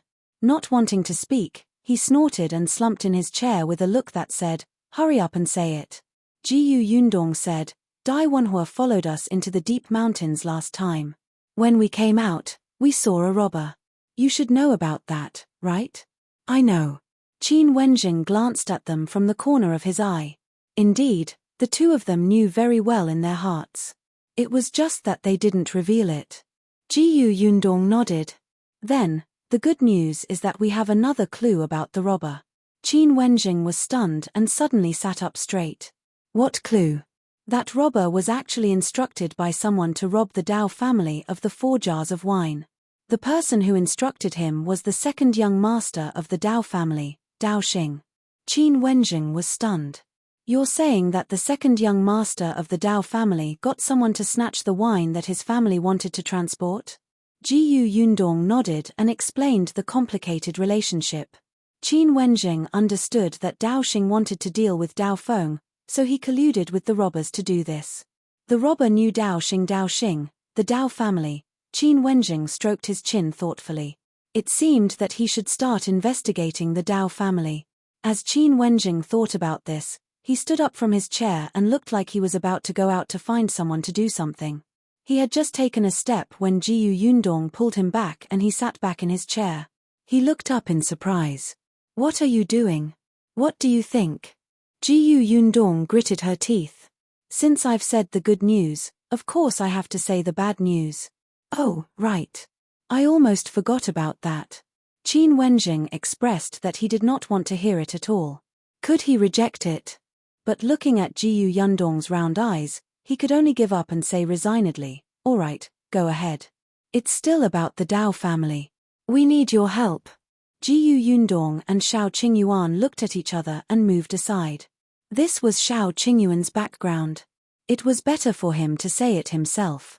Meeting Qin Wenheng's suspicious gaze, Shao Qingyuan told him how he had been adopted by Old Master Li and how he had learned the truth. Then, he told him the results of his own investigation. Qin Wenjing was dumbfounded. He was considered a knowledgeable person. He had never heard of one's biological father and grandmother degrading one like this. Killing was quick and painless, but these two people wanted a servant to torture their descendant until his body and mind were damaged. Living was more miserable than death. Just because of what a fortune teller said?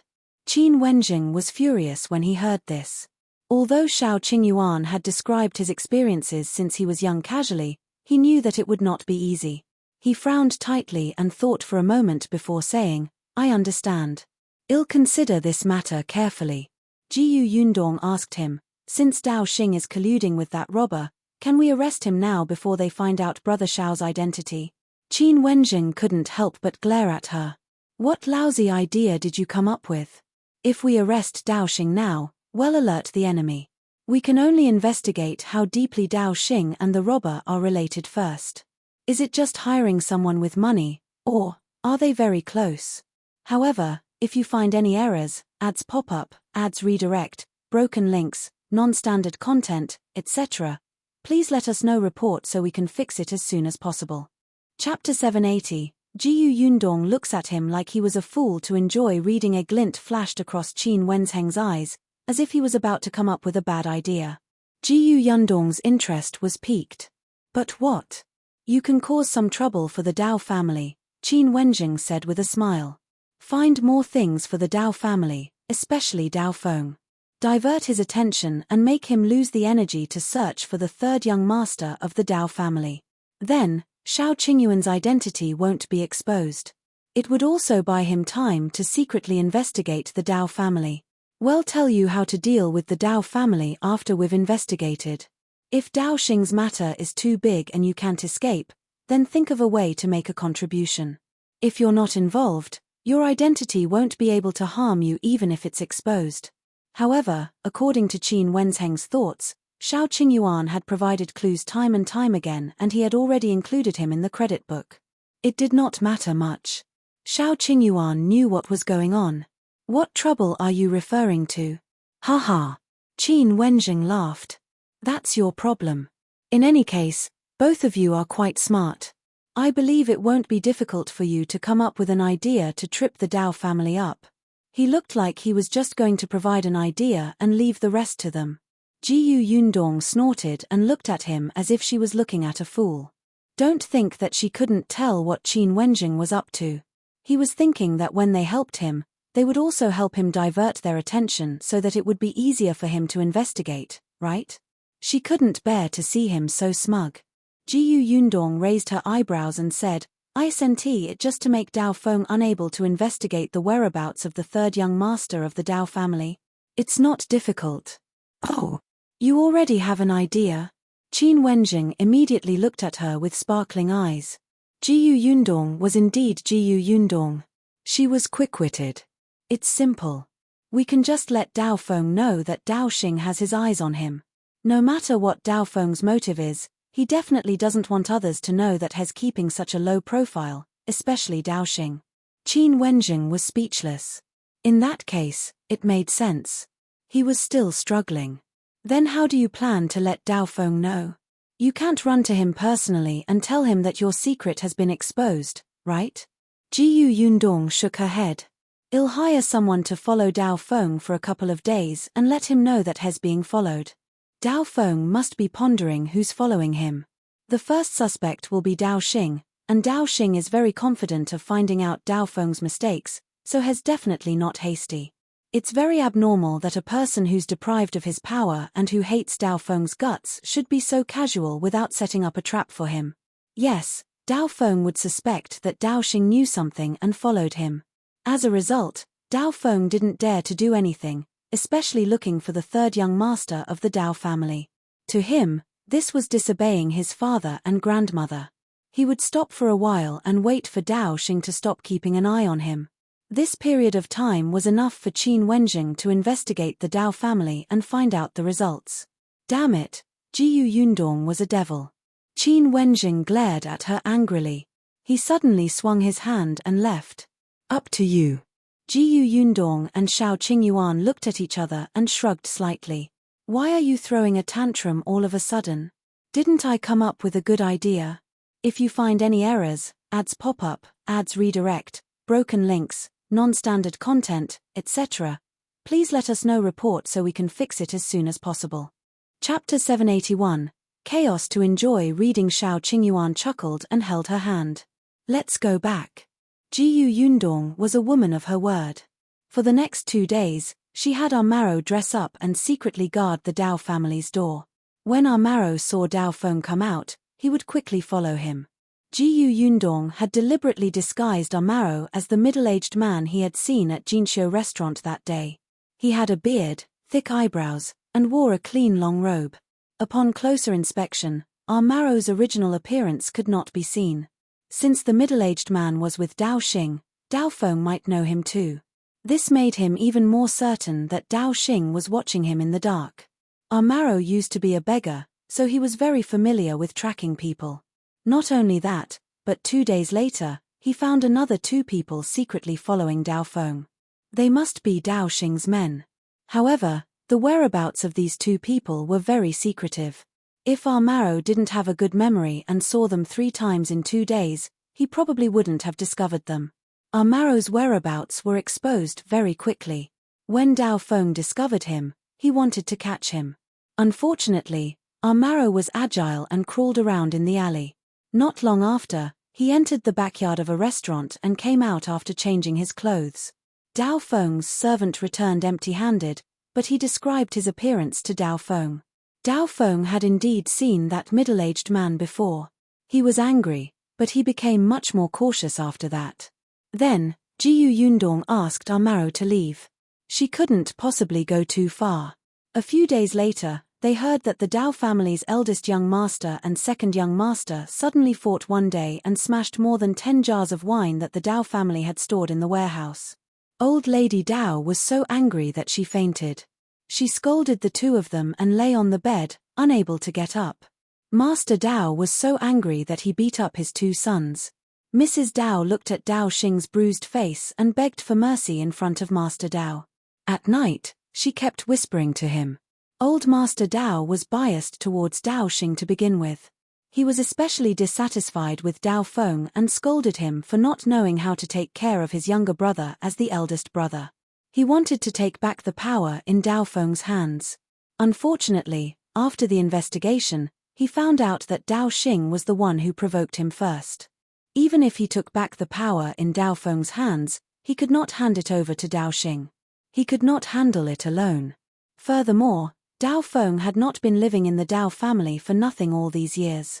Old Master Dao had two favored concubines who had long been bribed by Dao Feng. In addition, they had the same interests and enemies. They were also whispering to Old Master Dao. In the end, they were both his sons, so he could only give up on this matter. Because of this, Lady Dao had secretly dealt with the two concubines. For a moment, the Dao family was in an especially busy state. Old Madame Dao was bedridden for more than half a month. However, it was said that after that, Dao Xing and Dao Feng were completely irreconcilable. Dao Xing kept a close eye on Dao Feng. He wanted to catch Dao Feng's weakness, so Dao Feng had to be careful in everything he did. He had probably stopped searching for the third young master of the Dao family. These things entered Jiyu Yundong's ears one after another. Although it was not very detailed, she could more or less guess the development of the situation. Jiyu Yundong secretly heaved a sigh of relief. At least Dao Feng did not continue looking for his missing brother. However, she still had to think about how to make a contribution next. However, just as she was racking her brains, Tong Ping brought her a letter. If you find any errors, ads pop up, ads redirect, broken links, non-standard content, etc., please let us know report so we can fix it as soon as possible. Chapter 782, Letter from the Prefectural City. Letter? Tong Ping had just returned from the Prefectural City, so this letter should be news from the Prefectural City. She took another look at the signature. Alright, it was written by Madame Dai and Nai Shuang. Jiyu Yundong thought that there was something wrong with the shop and the two of them were asking for her ideas. She did not expect Nai Shuang's first sentence to be, "Are you planning to take root in Yongfu village and not come to the Prefectural City?" Jiyu Yundong was speechless. No, definitely not. Don't talk nonsense. She continued reading. Fortunately, there was nothing important. They only mentioned the situation in the shop. Nowadays, the milk tea shop was very popular. It had become the favorite place for all the rich and young ladies in the Prefectural City. When they had nothing to do, they would come for afternoon tea. The sales of milk tea were very high, and the other snacks were very popular. There were also some rich ladies who lived far away that kept asking Madame Dai to open another shop not far from them. Madame Dai and Nai Shuang were very busy now. They left early and returned late every day. It was only when they had stabilized these few days that they finally had a chance to rest. It was just that Jiyu Yundong had been staying in Yongfu village and had not returned to the Prefectural City. This was a little unreasonable. Jiyu Yundong was a little embarrassed.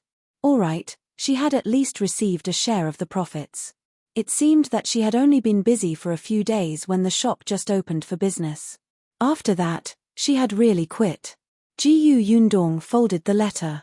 Tong Shuidao asked curiously, "Miss, did Madame Dai and the others write it to you?" "What did they say?" "They told me to hurry back to the Prefectural City," Jiyu Yundong said helplessly. As soon as she finished speaking, she saw Jiyu Yunshu, who was eating at the side, run over and ask, "Eldest sister, are we going to the Prefectural City? When are we going? What should I prepare?" Jiyu Yundong was stunned. She looked at his flushed and excited face. She suddenly remembered that she had promised the little guy that she would bring him and Yuanji to the Prefectural City during the holidays. However, who knew that she would enter the deep mountains not long after returning to Yongfu village? After returning, She was delayed for a few days because of Niu Dan.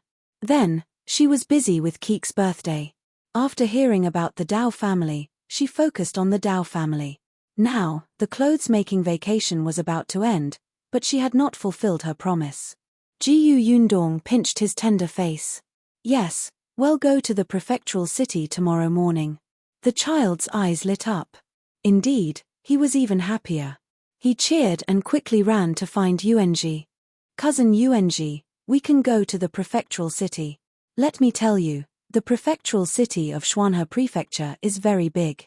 The city wall is very tall. More taller than 100 mi stacked together. The corners of Yundong's mouth twitched. Then, she laughed and exhaled. She put away the letter and went to the Shao family to look for Shao Qingyuan. She planned to tell him, but she did not know if brother Shao would go. Unexpectedly, Amaro and the others heaved a sigh of relief when they heard that she was going to the prefectural city. Yundong was puzzled. What are you doing? You look as if I made you suffer in Yongfu village. Are you looking for a beating? No. Absolutely not. The few of them waved their hands and shook their heads. Seeing Yundong narrow her eyes, Amaro laughed dryly and said, Actually, young master and I had long wanted to go to the prefectural city. We have been waiting for you. Yundong was stunned. Had they already planned to go to the prefectural city? Why are you going to the prefectural city? If you find any errors, ads pop up, ads redirect, broken links, non-standard content, etc., please let us know report so we can fix it as soon as possible. Chapter 783, All to the prefectural city. Didn't I tell you last time? Amaro said, our young master found a doctor and plans to open the shop in the prefecture capital. Yundong suddenly remembered. When she heard the news about the Dao family, she couldn't wait to discuss it with Shao Qingyuan. However, he was not around at that time. He had gone to find a doctor with good medical skills and morals. That doctor was originally a doctor in a medical center in the county. However, he was very stubborn and did not know how to put in a good word. He did not know how to be flexible and did not have a good relationship with the shopkeeper or the medicine boy in the medical center. If not for his brilliant medical skills, the shopkeeper would have chased him out long ago. In the end, not long ago, another doctor with equally brilliant medical skills suddenly came to the medical center. The shopkeeper did not hesitate to kick this stubborn old doctor away. When Shao Qingyuan went to the doctor, he was unwilling to follow him to the prefectural city to see the medicine shop. It was Shao Qingyuan who said that there were more doctors in the prefectural city and they could discuss and learn medicine from each other. In addition, Shao Qingyuan had the talent to learn medicine. This was the main reason why the doctor agreed in the end. In that case, Shao Qingyuan was going to the prefecture capital at that time? She slapped her forehead. Why didn't you guys warn me? Amaro said aggrievedly, it's because you're busy and you're troubled by young master's matters. How can we disturb you again? Yundong was speechless. So although Yunshu and the others all wanted to go to the prefectural city, they did not mention it because she was troubled.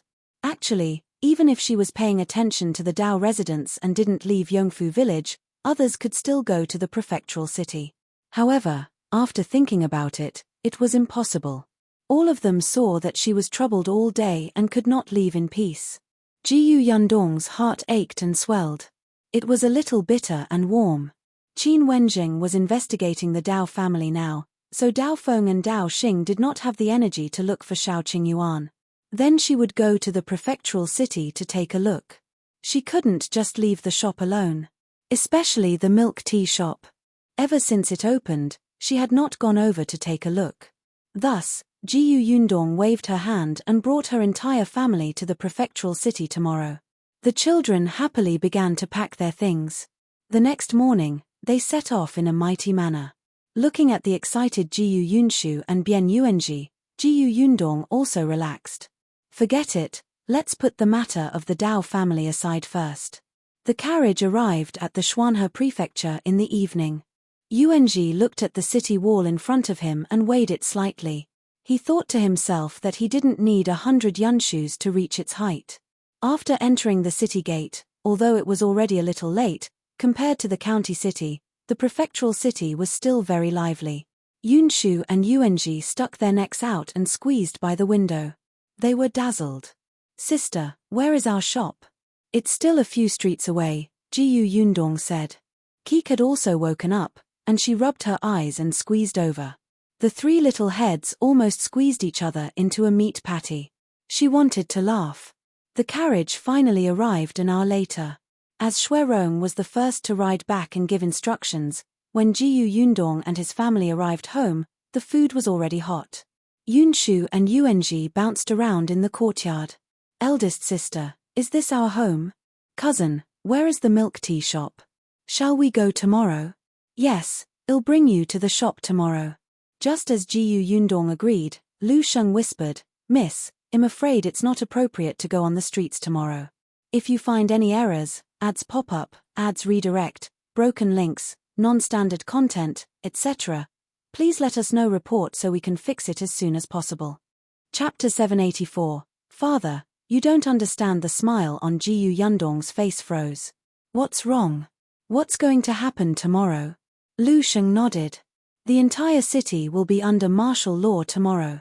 This time, not only Jiyu Yundong, but even Jiyu Dajiang stopped. Why? Tomorrow, a group of prisoners will be paraded on the streets and dragged to the entrance of the market to be executed. Master and Miss came back at the right time. If you come tomorrow, I'm afraid you wouldn't even be able to enter the city tomorrow. This was the first time Jiyu Yundong had encountered such a thing. If the culprits were to be executed, she could not walk around. Lu Sheng continued, although they won't pass by the entrances of the two shops, there are too many people and it's rather chaotic. Jiyu Yundong looked at Yunshu and Yuanji. They were still young. In fact, she did not object to bringing the children to watch the parade.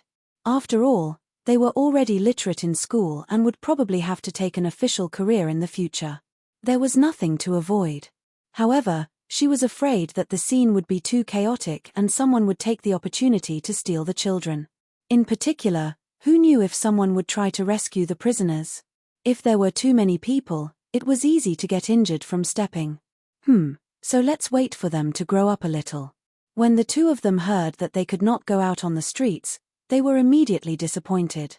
After all, their vacation was not long anymore. Every day counted. However, they also knew that they would definitely add trouble tomorrow. Therefore, they could only nod obediently. However, the excitement from before had already disappeared, and they were a little tired. Lu Sheng was a little vexed. He felt that he had done something wrong. He should not have brought it up at this time. But Jiyu Yundong stepped forward and put her arm around their shoulders. It's nothing serious. Even if we can't go out on the streets tomorrow, we can still walk around this area, right? This area is not far from Tianhai Academy. The people living nearby are all scholars. You can meet one every 2 steps you take. There are also many students around your age. Perhaps you can make friends. When the two of them heard this, they were instantly interested. Can we play nearby? Sure. There's a child next door. Keek knows him. I'll get Keek to bring you guys there tomorrow. The little girl immediately nodded and patted her chest hard. Yes, follow me and you'll have food to eat. Jiyu Yundong knocked her on the head. Who did you learn these words from? Argo, who was standing at the back, shrunk his head silently. You can't see me, you can't see me, you can't see me. Yunshu and Yuanji finally became happy again. The two of them surrounded Keek and asked questions.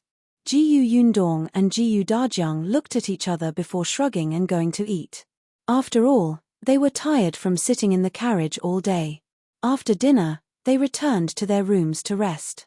Shao Qingyuan brought our marrow and the others back to the shop he had bought.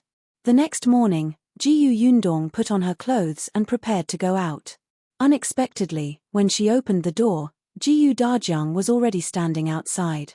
Jiyu Yundong was speechless. She laughed dryly. Good morning, father. Jiyu Dajiang snorted. It's rare for you to wake up so early. It looks like you don't want to wake anyone up. Why? Where are you going? Jiyu Yundong saw his understanding expression and decided not to beat around the bush. I just want to see the streets. Beheading. What's there to see? Jiyu Yundong sighed slightly. Father, you don't understand. If you find any errors, ads pop up, ads redirect, broken links, non-standard content, etc., please let us know report so we can fix it as soon as possible. Chapter 785, A Peaceful Life for a Good Person. Then tell me and I'll understand. Seeing this, Yundong immediately said righteously, I'm watching the parade to warn myself. Father, you know that my business is expanding and I'm interacting with more people. My life will definitely get better in the future. I'm afraid that money will corrupt my heart and I'll lose myself, so I'm going to see what happens to those bad people. I'm always telling myself to be a good person. A good person would have a peaceful life. Dajiang was stunned.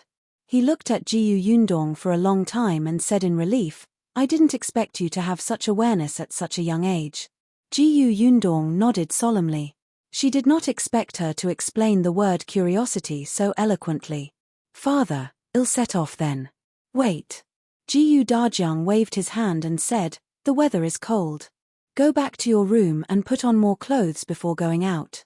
Yundong was not actually cold, but there was a kind of coldness because your father felt that you were cold, so she obediently went back and added a cloak. Unexpectedly, when she was about to go out, her father also brought a coat and followed her. You're right. Not only do you need to be vigilant, but I also need to be vigilant. I'm a scholar, and I don't know how far I'll go in the future. In the future, I have to educate Yunshu and the others. I should stay sober. I'll go with you to take a look. Yundong was speechless.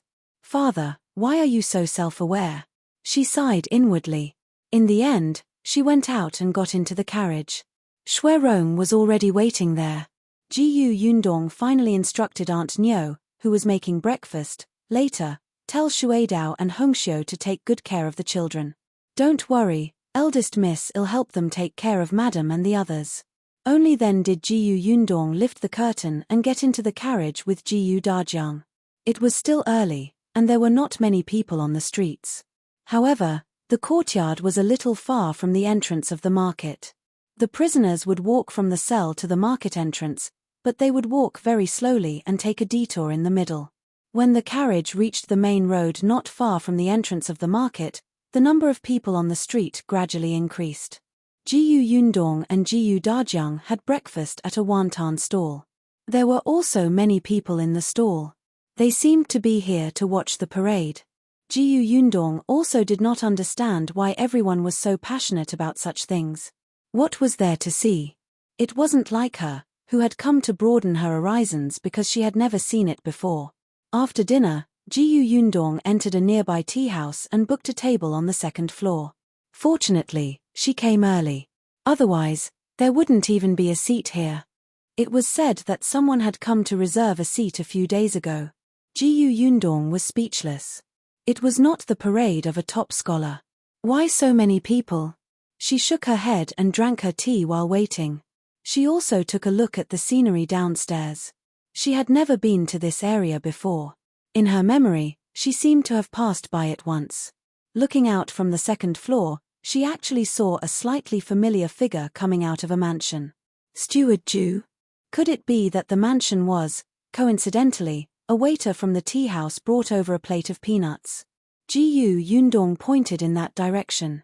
Buddy, which family is that? Following her finger, the shop assistant smiled. That's the Zhou mansion. Zhou mansion? Sure enough, it was Zhou Dafa's house. It turned out that his residence was in this area. Speaking of which, Steward Zhou had messed up such a big matter last time, but he had not been chased away by Zhou Dafu. If you find any errors, ads pop up, ads redirect, broken links, non-standard content, etc., please let us know report so we can fix it as soon as possible. Chapter 786, She's Not a Devil. Yundong watched as Steward Zhou walked over. Not long after, he walked into the tea house and hurriedly went upstairs.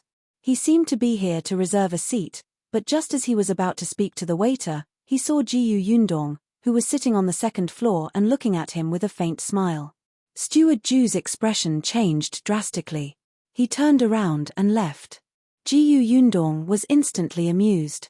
She was not a devil, and this was not his territory or his tea house. Would she not be allowed to sit here? Steward Zhou left the tea house and looked up. Unexpectedly, his eyes met Jiyu Yundong's. His face turned pale and he hurriedly ran back to the Zhou residence. Jiyu Yundong was speechless. Ever since Steward Zhou entered the residence, no one had come out from that door. Of course, she couldn't see the back door of the Zhou mansion, and she didn't know if they would use the back door. Jiyu Yundong could not help but rub her nose. It seemed that he was so scared that he did not even dare to leave the house. It was simply a sin. As she was thinking, she suddenly heard exclamations. Coming, coming. Jiyu Dajiang also said, the prison vans are here. Jiyu Yundong no longer paid attention to the Zhou mansion. She looked at the 3 prison vans passing by the street downstairs. There was only one person in the first 2 prison carts, but there were 3 people squatting in the last one. This time, these 5 people were the ones who were to be executed. The prison carts were extremely slow, so it did not stop the onlookers by the roadside from throwing mud and rotten leaves at them. The people at the table next to Jiyu Yundong were chatting. They were talking about the death row prisoners in the prison cart. Serves them right. This kind of evil bandit should have been executed long ago. Someone seemed to not know the identities of the prisoners and asked, are these bandits? What else? Those who knew looked indignant. You haven't forgotten what happened in Qingyuan Prefecture last year, right? Back then, the bandit leader barged into the government office and even dared to kill the officials. They also robbed all the rich families in the city. What's even more abominable is that they didn't let go of those innocent citizens. They killed everyone they saw. They are worse than beasts. They used the refugees outside the city at that time to incite the refugees to break into the Prefectural city, so that they could fish in troubled waters and do all kinds of bad things. Fortunately, Commander Zhao of Heir Prefecture led troops to quell the chaos back then. They killed and captured a lot of criminals, but that bandit leader still escaped. It was not easy for him to run to Heir Prefecture until he was captured. The 5 people who were executed today were the remnants of that group of bandits. They were arrested one after another in the past year. Do you see the men in the 2 prison carts in front? Those 2 are small leaders. I heard that they killed a few people during the robbery. The last 3 aren't good people either. They are all ruthless people who do bad things. As he spoke, the person suddenly lowered his voice and whispered, I also heard that someone might come to rescue the prisoners today. Everyone was shocked. Someone might come to rescue the prisoners? Then how dare you come out here to watch the commotion? That person snorted softly. What's there to be afraid of?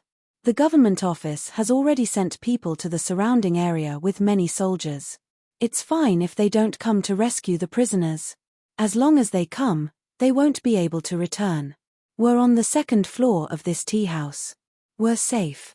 Jiyu Yundong was speechless. You're amazing. You even know about the government office. Moreover, the 2nd floor is not safe at all. She and Jiyu Dajiang looked at each other. So this was the identity of the prisoner downstairs. Speaking of which, they had an ill-fated encounter with the father and daughter. If you find any errors, ads pop up, ads redirect, broken links, non-standard content, etc., please let us know report so we can fix it as soon as possible. Chapter 787, The woman who suddenly fell. The streets were still filled with voices and curses. The few prisoners had probably suffered a lot in the cell. Now, they could be beaten and scolded as they pleased, as if they were numb puppets. However, they were only a kilometer away from the entrance of the market.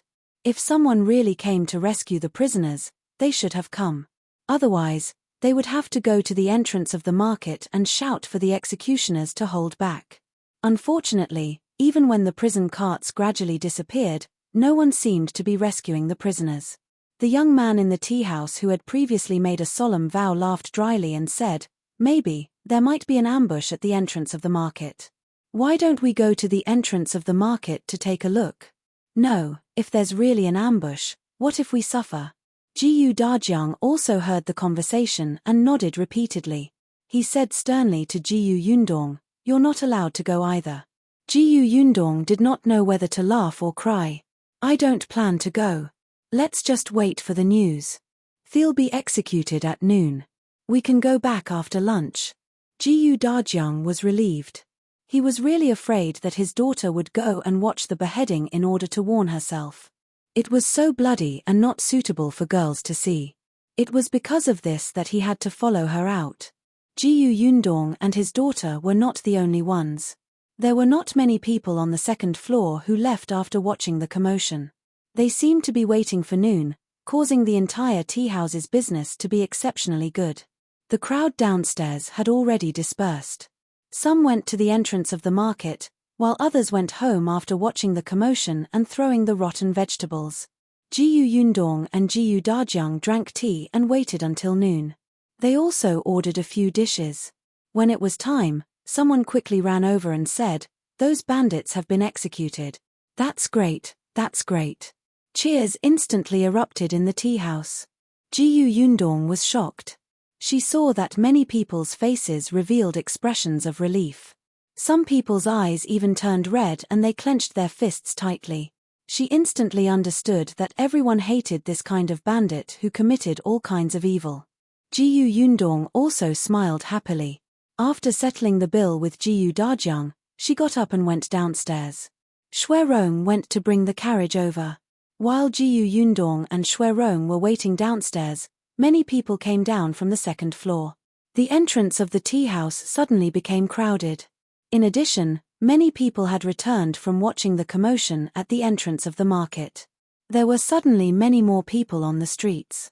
Yundong and Dajiang looked at each other and smiled bitterly. They should have left later. Now, they could only hope that Shuerong would bring the carriage over as soon as possible. Just as they were thinking about it, she saw Shuerong walking over. Yundong heaved a sigh of relief. After helping Dajiang into the carriage, she asked Shuerong to leave quickly and go home. Unexpectedly, just as Shuerong pulled the reins and before the horse could take a step, a person suddenly staggered out and fell straight in front of the carriage. Shuerong was speechless. "You can't play like this. If you want to extort me, at least wait until my carriage starts to move." There were so many people watching. They could all testify that you fell down yourself. The person who fell to the ground was a woman with a bag in her hand. When she fell just now, everything in the bag fell out, and a few even rolled under the carriage. She picked them up in a hurry, panic on her face. "I'm sorry. I didn't mean it. I'll pick them up now." Shuerong was stunned. "She's not here to extort. If you find any errors, ads pop up, ads redirect, broken links, non-standard content, etc., please let us know report so we can fix it as soon as possible." Chapter 788. Is this her aunt? The carriage did not move for a long time. Yundong lifted the curtain and looked outside. "What's wrong? Did something happen?" Shuerong pointed ahead and said, "Someone fell out. There should be a lot of people and she was squeezed out." After saying that, the people who had been squeezing around hurriedly stood far away, as if they were afraid that this person would cling to them. Yundong looked at the person. She looked like a thin woman. Her hair was messy, and her clothes were very tattered. The weather was already a little cold, but her clothes were still very thin. They hung loosely on her body, making her look like a refugee when Yundong entered the city last year. More importantly, Yundong saw some scars on her thin arms. She held an old bag in her hand and squatted on the ground to pick up the wooden carvings scattered nearby. Yes, they were all wooden carvings. They were very small. There were wooden hairpins, spinning tops for children, and small boxes. The most exquisite one was the small screen that had fallen out but was already broken. Yundong had just finished looking when Dajiang alighted from the carriage. He squatted down and helped pick up the wooden carvings on the ground. Shuerong and Yundong also hurriedly got down. A few of the wooden carvings rolled further away, and Shuerong crawled under the carriage. Dajiang stuffed all the wooden carvings in his hand into Yundong's hand. The latter carried them to the woman. "Auntie, this is for you. Keep it well. Be careful." "Ah, thank you, miss." The woman opened the bag and placed the wooden carvings inside with trembling fingers. Then, she kept apologizing. "I'm really sorry. I didn't mean to fall in front of your carriage. I've wasted your time. I'll leave now. Thank you. As she spoke, she turned around and staggered forward. Jiyu Yundong sighed softly and turned to return to the carriage. Unexpectedly, when she turned around, she saw Jiyu Dajiang standing rooted to the ground in shock. Then, he suddenly took 2 steps forward and grabbed the woman's arm. Jiyu Yundong was shocked. Father, what are you doing? The woman was also frightened. She lowered her head and wanted to avoid him, but Jiyu Dajiang was strong. Not to mention that this woman was skinny and weak. Even if she were strong, she wouldn't be able to break free. She was being pulled by a man in public. How could she not be embarrassed? What are you doing? Let go of me. Someone was already looking over. Jiyu Yundong quickly stepped forward to block the 2 of them and pulled Jiyu Dajiang's hand away. Father, what are you doing? Let's talk nicely. Jiyu Dajiang stared at the woman with anticipation and fear in his eyes. His throat was dry. After a long time, he said in a hoarse voice, "You, raise your head for me to see." The woman was shocked and quickly took a step back. Jiyu Dajiang took a step forward, and Jiyu Yundong looked suspiciously at the woman. The woman felt her head buzzing, as if many people were pointing at them. What are these 2 doing? Aren't they afraid of being laughed at in broad daylight? This man looks quite rich, and the woman seems to be a beggar. Do people nowadays have such strange tastes? Has he taken a fancy to a beggar? The long-term malnutrition made the woman lose her balance and feel dizzy. She lowered her head and strode forward. Jiyu Dajiang suddenly shouted, "Jiyu Dafeng." Jiyu Yundong raised her head in shock and looked at the figure with her back facing her. Jiyu Dafeng? Her eldest aunt's name? This was her eldest aunt. If you find any errors, ads pop up, ads redirect, broken links, non-standard content, etc., please let us know. Report so we can fix it as soon as possible. Chapter 789, Brother and Sister Reunion. Jiyu Yundong had a deep breath, took a few quick steps, and suddenly stood in front of the woman. The woman kept her head lowered and never looked up. Hence, she did not notice what she looked like previously. Jiyu Dajiang could tell her identity from her voice. They had been siblings for many years. He was too familiar with his sister. Dafeng, you're Jiyu Dafeng, right? Jiyu Dajiang also walked over quickly. He didn't even dare to breathe too loudly. He was afraid that she wasn't Jiyu Dafeng, afraid that the hope that he had painstakingly ignited would be extinguished again. Finally, the woman slowly raised her head, trembling. That familiar face made Jiyu Dajiang's eyes turn red and his body tremble. Jiyu Dafeng saw Jiyu Dajiang clearly and tears streamed down her face. Dajiang, are you Dajiang? There was also a look of disbelief on her face. It was as if everything was a dream. Jiyu Dafeng reached out, wanting to touch her but not daring to. In front of her was Jiyu Dajiang. He had the same face as before. No, he looked much better than before and had gained a lot of weight. However, the clothes he was wearing were worlds apart from before. She did not dare to recognize him or believe her eyes. A gust of wind blew over. It was unknown if it was cold or shocking, but Jiyu Dafeng's body trembled violently. Seeing this, Jiyu Yundong quickly took off his cloak and put it on her. Jiyu Dafeng couldn't hold it in anymore and burst into tears. "Brother, you're my brother. You're really my brother. I've finally seen you." "Boo-hoo," she cried sadly. Jiyu Yundong hugged her tightly and felt the touch of bones under her cloak. She knew that her eldest aunt must have had a very difficult time over the past year. "Sister." Jiyu Dajiang's tears fell uncontrollably. "We finally found you. We finally found you."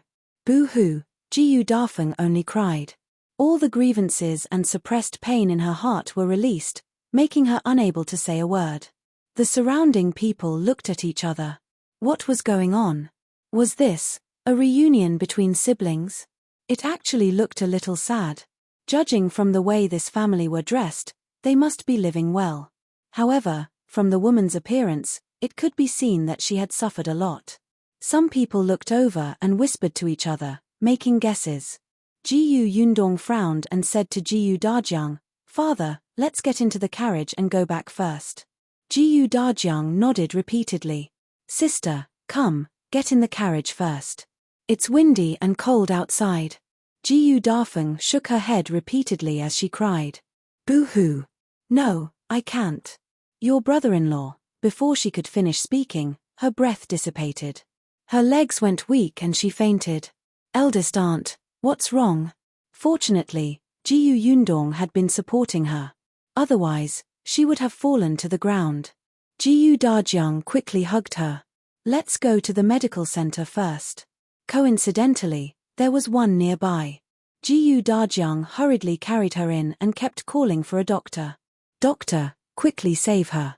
Jiyu Yundong hurriedly instructed Shui Rong to bring the carriage to the side and wait. Then, she hurriedly followed. Someone immediately walked out of the clinic and took her pulse carefully. He said, Don't worry, it's nothing serious. She just hasn't eaten for a long time and is weak. Coupled with her excitement, she fainted. She'll be fine after resting for a while. If you find any errors, ads pop up, ads redirect, broken links, non-standard content, etc., please let us know report so we can fix it as soon as possible. Chapter 790, Still Alive. How great. Jiyu Dajiang heaved a sigh of relief, but when he thought of how the doctor had said that she hadn't eaten for a long time, he frowned again. He wondered where his sister had been for the past year or so and what kind of life she had led. And brother-in-law. By the way, brother-in-law, Jiyu Dajiang thought of the wooden carvings. His brother-in-law used to be a carpenter. These wooden carvings should have been carved by his brother-in-law. Back then, he had gotten off the carriage to help pick them up because he had seen the wooden carvings. In that case, his brother-in-law was still alive. However, their life was probably not easy. Still, at least they were alive. Jiyu Dajiang heaved a sigh of relief. She looked at the unconscious Jiyu Dafeng and felt very uneasy. Father, I'll go to the restaurant next door to buy a bowl of porridge. When eldest aunt wakes up, I'll fill her stomach and warm her up, Jiyu Yundong said softly. Jiyu Dajiang looked up. Thank you. Not at all. Finding eldest aunt is more important than anything else. She smiled and ran out of the clinic. The crowd had already dispersed. Jiyu Yundong entered the restaurant next door and ordered a bowl of hot porridge and stir-fried some side dishes. People who had not eaten for a long time should not eat greasy food, so she only made 2 vegetarian dishes with minced meat. When she returned with the food box, eldest aunt Jiyu was still unconscious. Jiyu Dajiang frowned at the side, deep in thought. Father, what's wrong? Jiyu Dajiang sighed slightly and stood up to pull Jiyu Yundong to the side. He said in a low voice, I'm afraid that she won't be able to take it if I tell her about Mulan. Jiyu Yundong thought for a moment. Then let's not talk about it for now.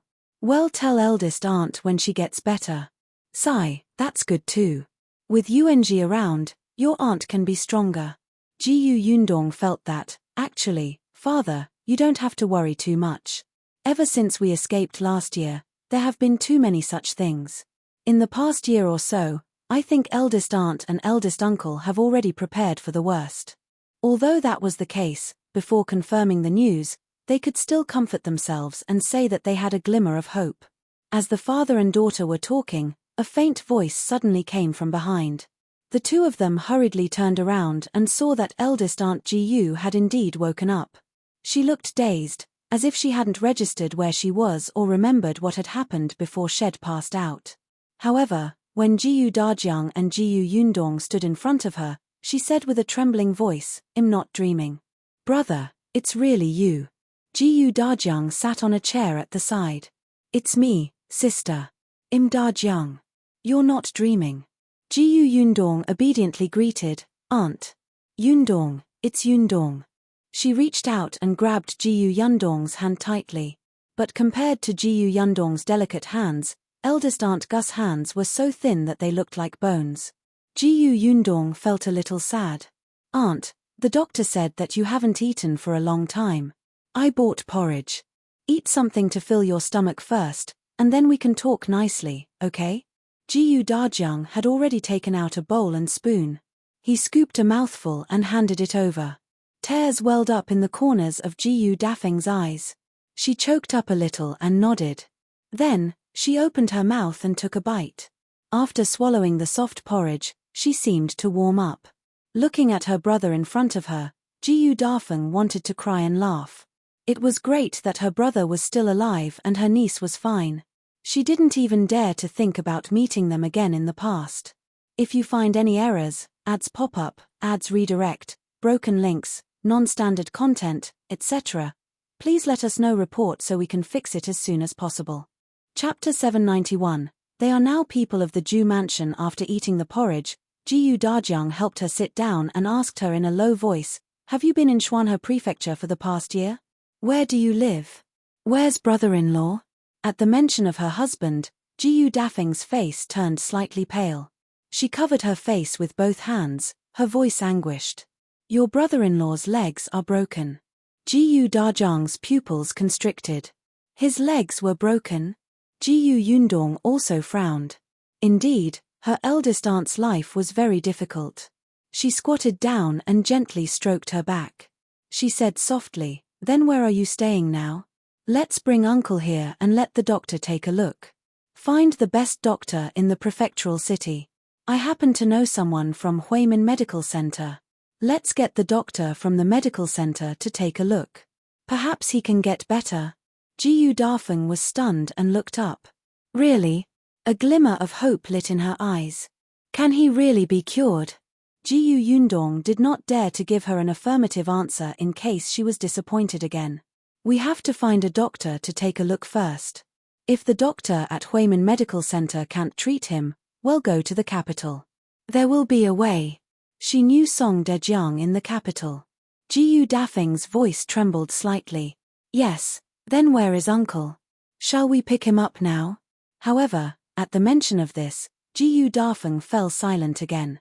After a while, she said, "He's at the Zhou mansion." "Zhou mansion?" Jiyu Yundong frowned. "Zhou?" She was suddenly stunned and asked in a low voice, "Is the Zhou mansion you're talking about the one across the street owned by Zhou Dafu?" "Yes." "Why are you there?" Jiyu Yundong looked at Jiyu Dafeng. Her clothes were tattered and she was thin. Could it be that Zhou Dafu was abusing them? Jiyu Dafeng pursed her lips, finding it difficult to speak. Were servants of the Zhou family now? Jiyu Dajiang and Jiyu Yundong's expressions changed at the same time.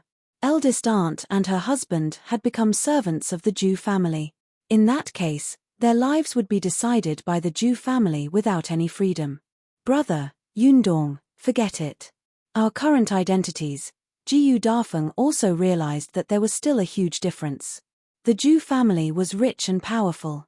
Although her brother seemed to be doing well now, he was probably much worse than the Zhou family. She knew that her eldest brother would definitely feel sorry for her. Knowing that she and her husband were in a difficult situation, he would definitely bring them out. But how? In Jiyu Dafeng's heart, the Zhou mansion was a huge force.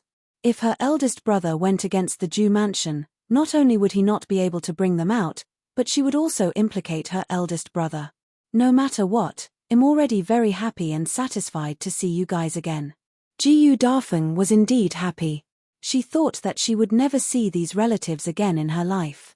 She actually wanted to ask Jiyu Dajiang if there was any news of her children. Had Mulan and Yuanji returned to Yongning Prefecture? However, she did not dare to do so now, afraid that she would receive bad news. Jiyu Dafeng wiped her tears. "It's getting late. I sneaked out of the Zhou mansion. I have to go back.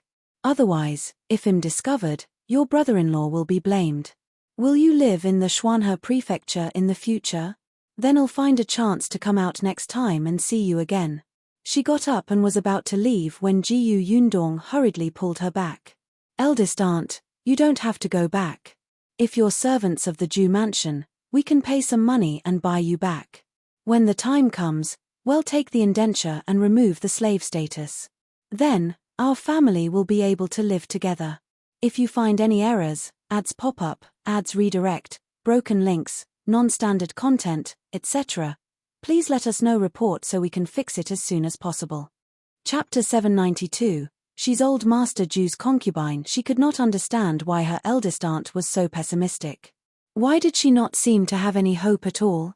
It was just freeing 2 servants. Unexpectedly, Jiyu Dafeng shook her head and smiled bitterly. "She won't agree. She won't agree. She..." Jiyu Yundong frowned. Who is she? Zhou Dafu? If Zhou Dafu didn't agree, she would rush to the Zhou residence to beat him up. No, it's not Zhou Dafu.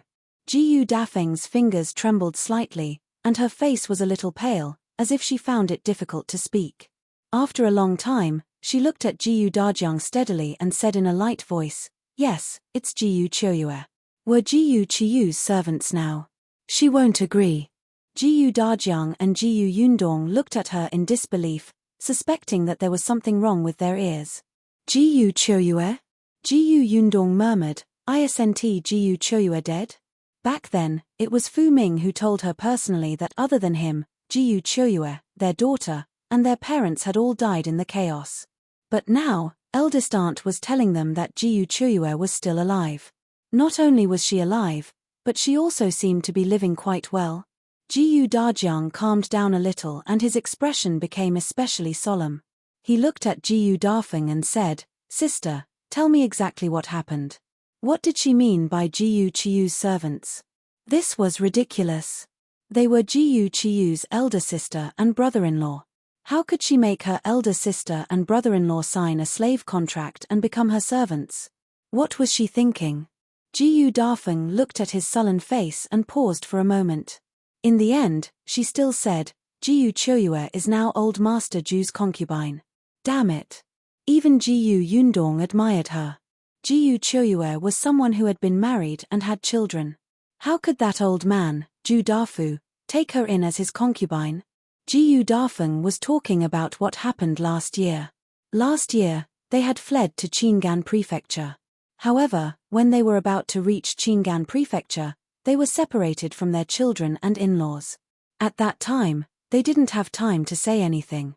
They didn't even think of where to meet up. It was already good enough that they could save their lives in such a hurry. Jiyu Dafeng and his husband could only head to the Qingyuan Prefecture that was closest to them. They were a step too late. The Qingyuan Prefecture was already in chaos, and the city gate was wide open. Seeing this, the couple wanted to go elsewhere. Unexpectedly, this chaos affected the city gate. The soldiers who came to reinforce the Qingyuan Prefecture fought with the bandits. The fight was very intense.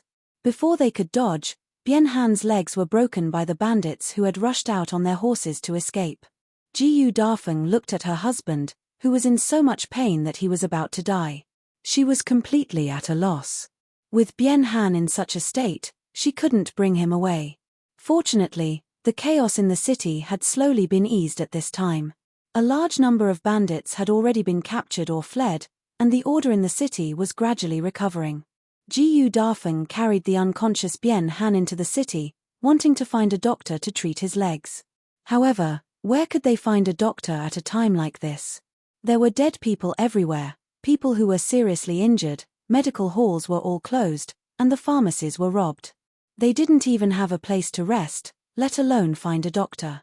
After 2 days of delay, Bian Han's legs started to swell and pus gradually, and he was about to be completely crippled because he didn't have time to treat it. Bian Han even had a high fever because of this. If he was not treated, he would not even be able to save his life. Then, they met Jiyu Qiuyue. If you find any errors, ads pop up, ads redirect, broken links, non-standard content, etc., please let us know report so we can fix it as soon as possible. Chapter 793, Be My Servants. Jiyu Dafeng and Jiyu Qiuyue didn't have a good relationship in the past. It was just that the age difference was a little big. Coupled with the fact that they were already married, they rarely met. However, no matter what their relationship was in the past, Jiyu Dafeng was really happy to meet her family at this time. However, Jiyu Qiuyue clearly did not think so. For some reason, she had become the concubine of a rich family with the surname Zhou in the prefectural city of Qingyuan Prefecture. Furthermore, she seemed to be very doted on. When she saw Jiyu Dafeng like that, she only felt happy. However, she was not as happy as someone who met their relatives in a foreign land. Especially when she saw Jiyu Dafeng's desolate appearance and Bian Han's almost hopeless legs. Jiyu Qiuyue originally wanted to ignore them. She turned around and left as if she didn't know them. However, she returned not long after and looked at them with a condescending expression. Jiyu Dafeng, Are you trying to save your husband? If you beg me, I'll find a doctor to treat his legs and give him medicine so that you can both survive. Jiyu Dafeng knew that Jiyu Chua had gone overboard, but looking at her dying husband, she knelt down and begged her without a word. There was nothing else she could do but beg her. Jiyu Chua was indeed very happy. She laughed until her entire body was trembling. She squatted down and her eyes were filled with malice. All right, I'll save him, but you'll sell yourselves and sign a contract to become my servants. How about that? Jiyu Dafeng was shocked. Jiyu Chua wanted them to be servants. Of course, she was unhappy, but at this point, Jiyu Dafeng could only accept her fate. Moreover, a day ago, she was actually thinking of selling herself to exchange for her husband's life. But now, there were refugees everywhere. How many people would put a straw on their heads and sell themselves just to have a bite to eat? This kind of person who did not seem to be a burden and looked like a laborer did not have many buyers. Forget it, she was already prepared to sell herself anyway. Now, her master had just changed to Jiyu Chua. Other than feeling disgusted, there was no other difference. Jiyu Dafeng agreed and pressed her thumb print on the indenture along with the unconscious Bien Han. Then, she quietly followed Jiyu Chua back to the Zhou mansion. As expected, Jiyu Chua found a doctor to treat Bien Han's legs. However, this doctor's medical skills were not good. Not only did she make Bien Han suffer, but his legs were also not completely cured. However, his legs were no longer swollen and pus was no longer flowing out. The high fever on his body had also subsided. No matter what, his life was saved. That was enough. Nothing else mattered. However, what followed was eldest Aunt Gus' calamity. She had become Jiyu Chiu's servant, and it was common for her to be beaten and scolded. Once Jiyu Chua was unsatisfied with her serving tea and water, Jiyu Chua would not give her food and she would kneel outside the courtyard to suffer the cold. Moreover, the indenture they signed back then was for 2 people. Bien Han could not work because of his leg injury. Hence, Jiyu Chua asked Jiyu Dafeng to do all his work. Otherwise, she was not allowed to eat or sleep. During that period of time, Jiyu Dafeng was so busy that she did not have any time to rest. Because of this, Bien Han blamed himself very much. There were several times when he wanted to end his life, so that he would not drag her down, but in the end, he was saved by Jiyu Dafeng. If he died too, Jiyu Dafeng would feel that there was no point in living. At least her husband was by her side and she had someone to rely on. If you find any errors, ads pop up, ads redirect, broken links, non-standard content, etc., please let us know report so we can fix it as soon as possible. Chapter 794, They did it for nothing. This torture lasted until their Zhou mansion planned to move his entire family to the Xuanhe prefecture. Jiyu Dafeng and her husband naturally came along. When they first arrived at Xuanhe prefecture, Jiyu Chua was still unwilling to let them off. However, not long after, Jiyu Chua suddenly stopped. Although she was still secretly humiliating them, she was no longer so brazen. Jiyu Dafeng found it strange. Later, she heard that it was because old master had brought Mrs. Zhou back. Mrs. Zhou was very dissatisfied with Zhou Dafa's concubine. Furthermore, she quarreled with Zhou Dafu and left the Zhou mansion to return to her maternal family in Yongning prefecture. Mrs. Zhou felt that Zhou Dafu was so unscrupulous because he saw that Yongning prefecture had suffered a disaster and felt that her maternal family had also suffered heavy losses and could not be her backer. He actually said in front of her that he wanted to take a widow who had given birth to a child as a concubine. In a fit of anger, she went home to find someone to support her. Fortunately, although her family had suffered some losses, not everyone could bully them. After her family recovered, they sent someone to settle scores with Zhou Dafu. Only then did Zhou Dafu bring his son to Yongning prefecture to fetch Mrs. Zhou. Jiyu Yundong could not help but think about it. The last time they had met Zhou Dafu and his son was on the way back from Yongning prefecture. Could it be that they had gone to fetch Mrs. Zhou? After Mrs. Zhou returned, in order to show his respect for her family, although Zhou Dafu did not chase Jiyu Chua away, he neglected her for a long time. During that period of time, Jiyu Chua shrunk like a quail and did not dare to cause trouble at all. She was even called to the front by Mrs. Zhou and mocked. She often stayed in Mrs. Zhou's courtyard to serve her and was tortured by Mrs. Zhou. Jiyu Dafeng and her husband finally had a chance to catch their breath and recuperate in the backyard. Even though Jiyu Qiuyue did not let them have an easy time after suffering at Mrs. Zhou's side. However, with Mrs. Zhou in the Zhou mansion, she did not dare to be too obvious. However, not long after, Jiyu Qiuyue mysteriously told them to stay in the backyard and not go anywhere. She also told them not to see anyone and even locked up their room. Even she rarely met them. Only Mrs. Ren interacted with them. Although Jiyu Dafeng found it strange, the two of them heaved a sigh of relief when Jiyu Qiuyue stopped torturing them. However, Jiyu Qiuyue often starved them and only gave them porridge a day to barely fill their stomachs. Jiyu Dafeng and her husband were locked up in the backyard like prisoners. However, the two still had hope. They still wanted to leave this place. Bianhan used to be a carpenter and knew how to carve gadgets. Jiyu Dafeng stayed in the backyard for a while and got someone to bring back some wood that others did not want, as well as 2 carving knives. Mrs. Ren did see it, but she saw that Bianhan's carving was quite good-looking. Anyway, as long as they did not cause trouble, it was fine to carve some things. Mrs. Ren even took Father Bien's carvings to sell. Although the price was not high, she still earned some extra income.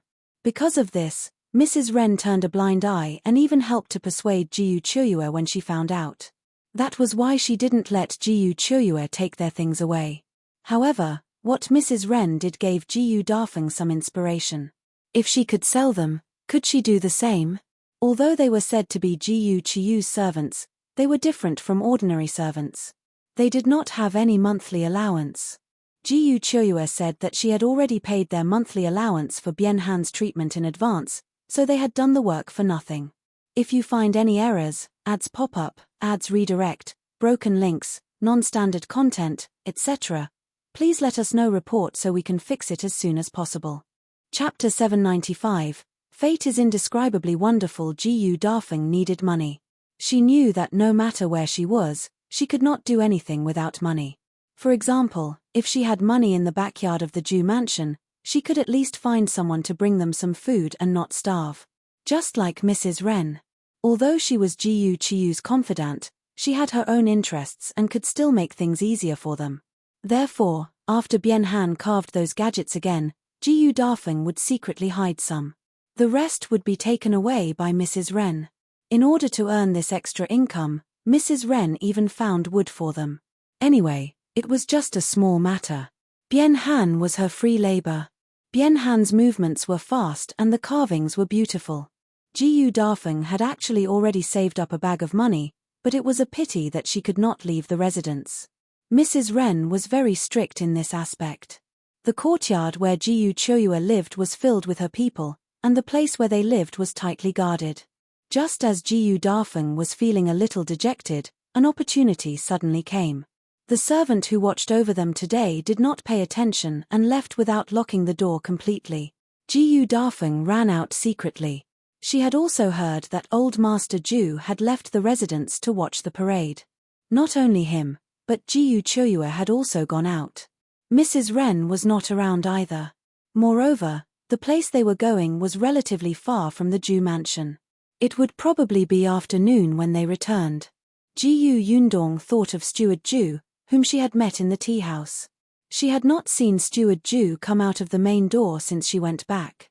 Now that she knew that Zhou Dafu had gone out, he must have gone out through the back door. Moreover, because she was here, he was afraid that it would be awkward if they bumped into each other, so he went further away to watch the commotion. What could she say? Was fate indescribably wonderful?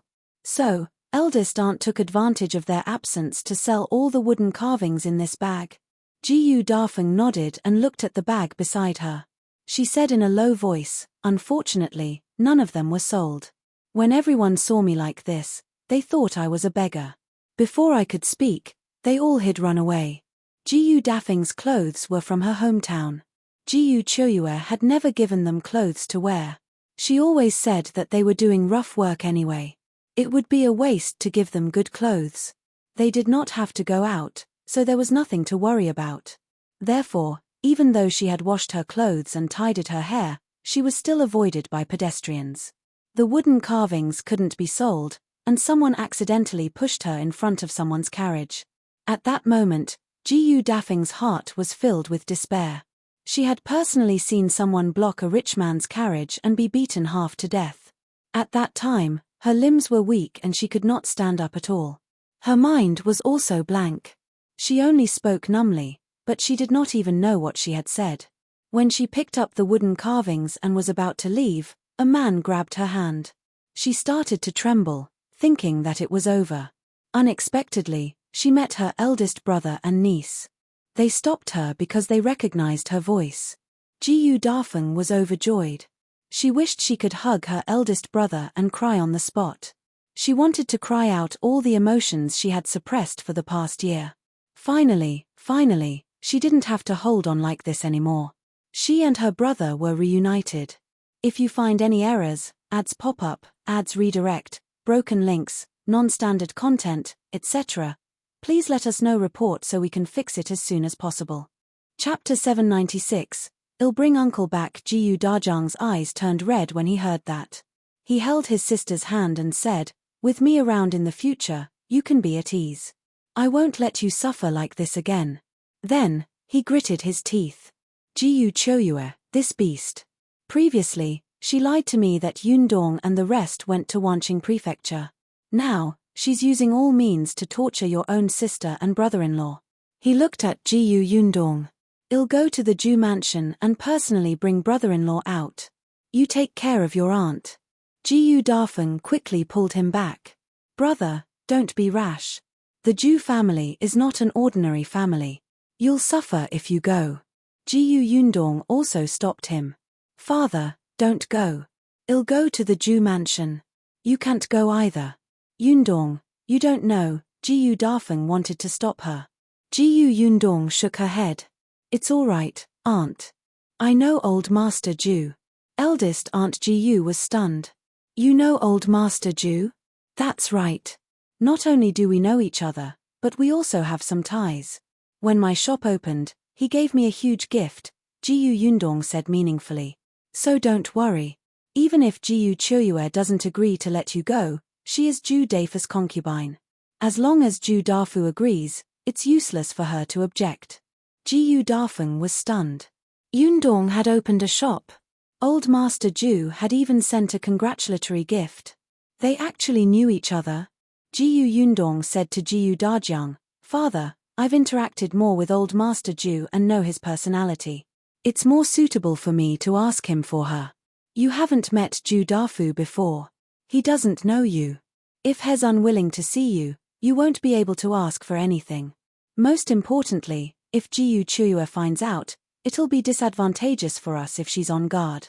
Jiyu Dajiang frowned.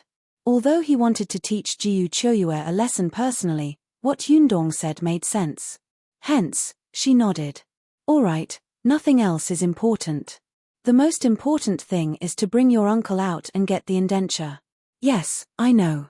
Jiyu Yundong smiled. "Eldest aunt, rest well. I will reunite your family." Jiyu Dafeng was still very worried. Her niece was only 15 years old, and she used to be a timid girl who did not speak much. Zhou Dafu was a businessman. He had been in the business world for a long time and had a big estate. Such a person was an old fox. Although she had never interacted with Zhou Dafu, she knew that he was not a good person. Yundong was so beautiful, yet Zhou Dafu had taken a fancy to Jiyu Choyue. What if he had designs on Yundong? Jiyu Dafeng's mind was in a mess, and her imagination was running wild.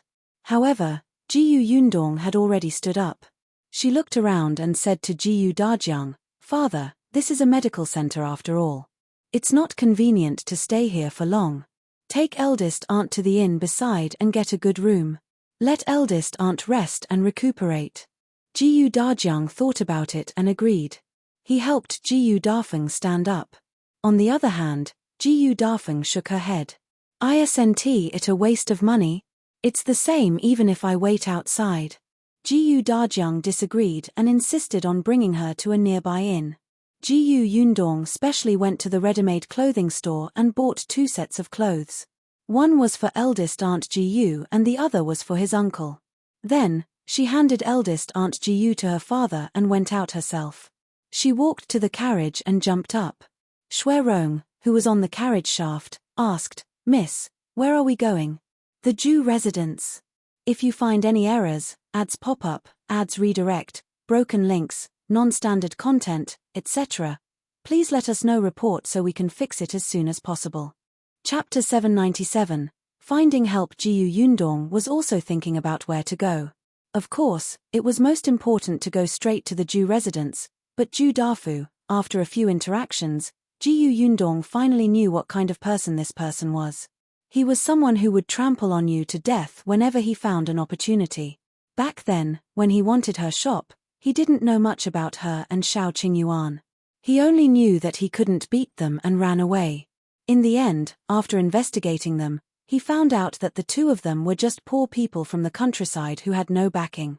He immediately wanted to destroy them on the day of the opening.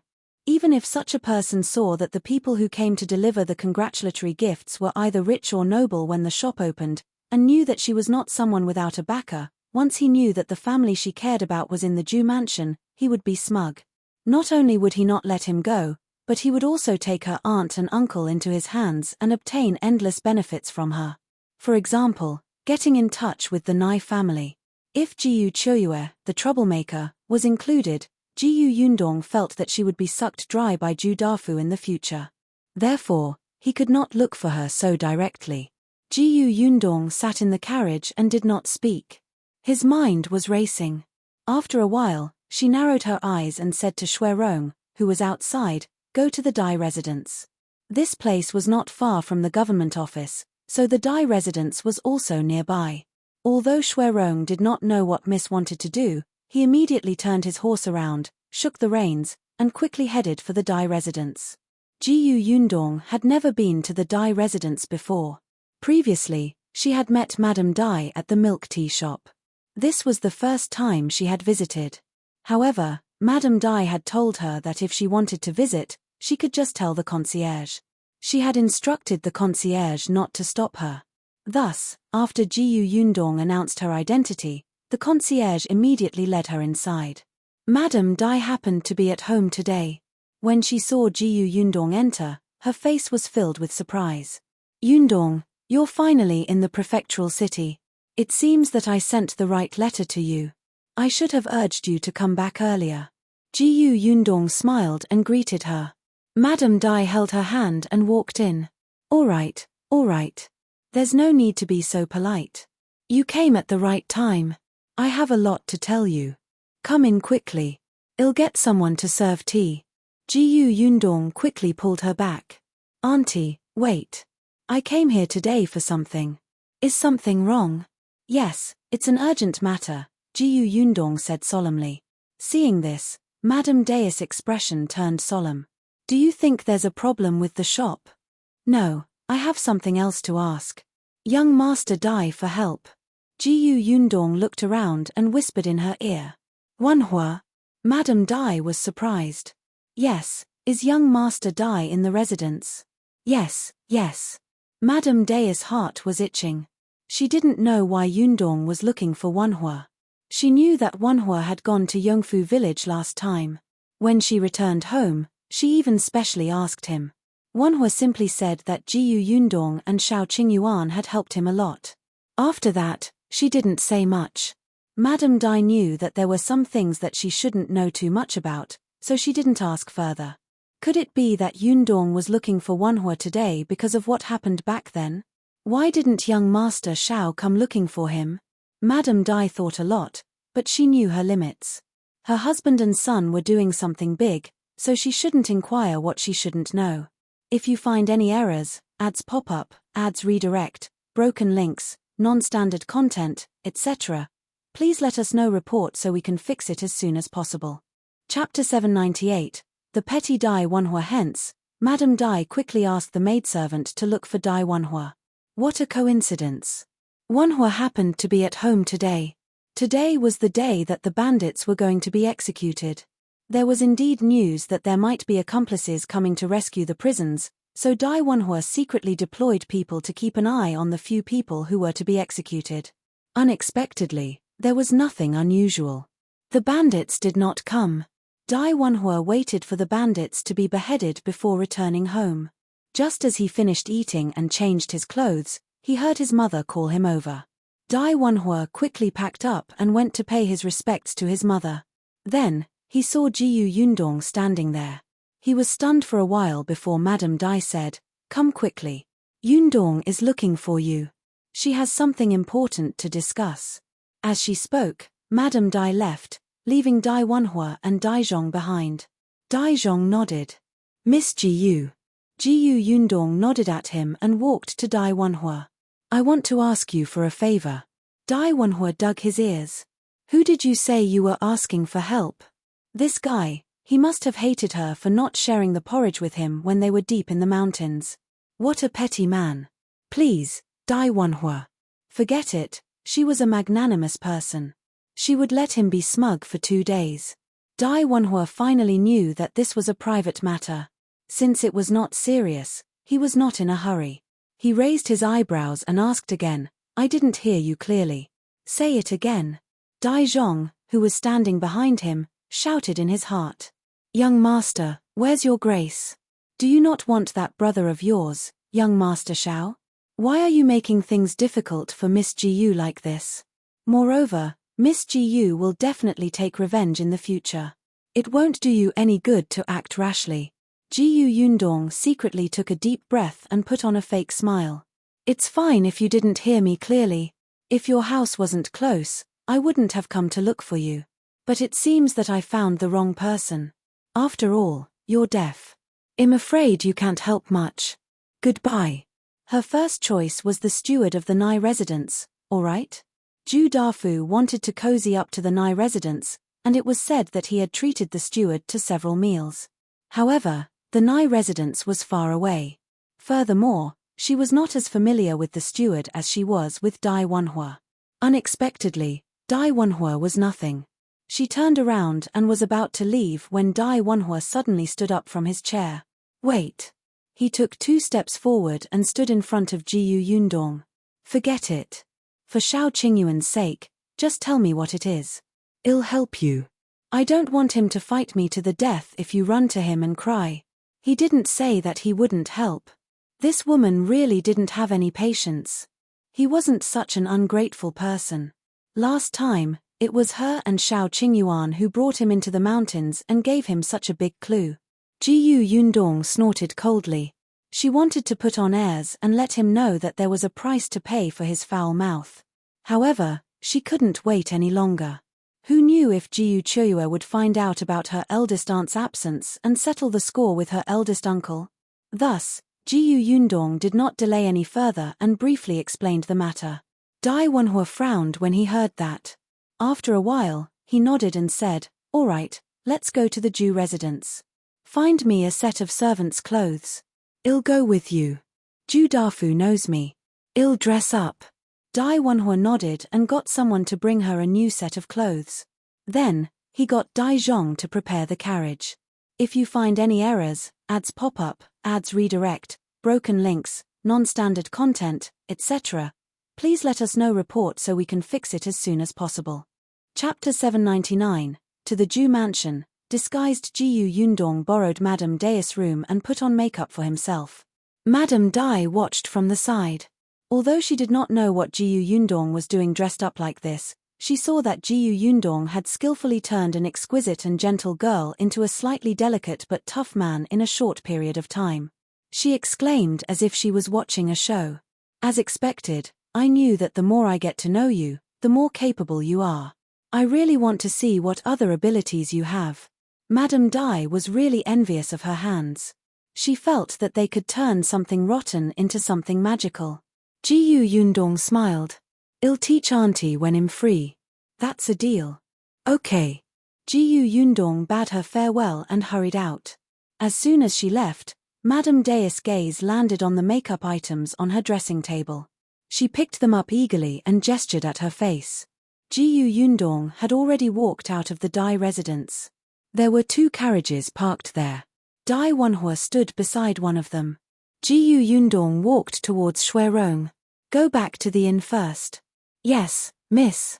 Jiyu Yundong nodded and turned to walk towards Dai Wenhuo. Dai Wenhuo did not recognize her at first. It was only when she was close that he widened his eyes and looked at the delicate servant. Jiyu Yundong had already lifted the curtain and went up. Hurry up. We're in a hurry. Dai Wenhuo coughed lightly and tried his best to hide the surprise on his face. She was indeed the best at drawing charcoal. He did not expect this skill to have such a magical effect on her face. Jiyu Yundong looked straight ahead, but she knew that Dai Wenhuo would occasionally turn to look at her. If she knew what Dai Wenhuo was thinking, she would probably vomit blood. How could everything be related to painting? Jiyu Yundong had something on her mind and was not in the mood to chat, so she was very silent along the way. In silence, the carriage arrived at the entrance of the Zhou mansion. Dai Wenhuo's carriage had the symbol of the Dai family. The gatekeeper of the Zhou family had long been instructed by the master to remember all the famous families in the prefectural city.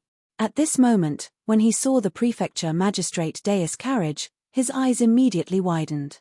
He hurriedly pushed another person beside him to the side. Quickly report to the master that someone from the Dai residence is here. That person staggered and did not say anything else. He immediately got up and staggered inside. Old master, Jiyu Yundong alighted from the carriage and turned to wait respectfully for Dai Wenhuo to alight. Dai Wenhuo jumped down and looked up at the Zhou residence in front of him. He said in a low voice, "This is Zhou Daifa's house?"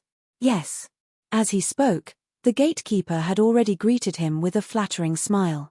"May I ask if the esteemed guest is young Master Dai?" "Yes, I'm looking for your master." The gatekeeper hurriedly said, "I've already sent someone to report." "Young Master Dai, please wait a moment." In less than 10 seconds, Zhu Dafu had already rushed out of the door. "Young Master Dai, please forgive me for not coming out to welcome you." Jiyu Yundong narrowed her eyes and lowered her head. Dai Wenhuo glanced at her without batting an eyelid and walked up. "I hope old Master Zhu won't take offense at my unannounced visit." "You're welcome. Please come in, young Master Dai." Dai Wenhuo led Jiyu Yundong and Dajiang inside, led by Zhu Dafu. "If you find any errors, ads pop up, ads redirect, broken links, non-standard content, etc., please let us know report so we can fix it as soon as possible." Chapter 800, Someone's Secret Help. At the same time, in the Zhou mansion's tranquil orchid courtyard, a nanny was talking to Mrs. Zhou. "According to Madam's instructions, we bribed the servants of the snow-blowing garden and opened the door for the couple. That Jiyu wife did indeed leave with a bag. However, she was only going to sell wooden carvings. I thought that we would not gain anything today. I didn't expect that the Jiyu wife would bump into a carriage on her way back. The people in the carriage came down and met her. Oh my, that's amazing." Mrs. Zhou immediately straightened her back. "What happened?" The nanny laughed. "A man came out of the carriage and actually called the Jiyu wife sister." Mrs. Zhou's eyes widened. "Really?" "Yes, I heard it clearly." The nanny did not expect such a gain. She had been keeping an eye on the garden for some time. Concubine Jiyu had not been with master for a long time and did not have much power.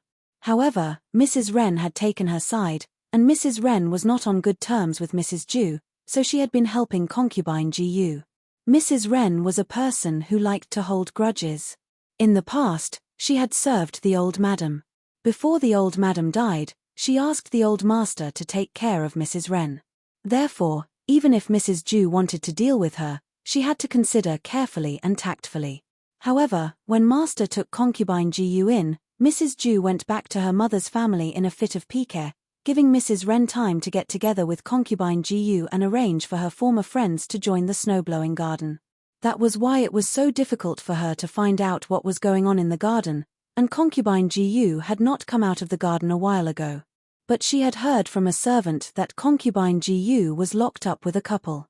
She had no idea what their relationship was, but she heard that the man's legs were broken and his surname was Bien, and the woman's surname was Jiyu, which was the same as Concubine Gus.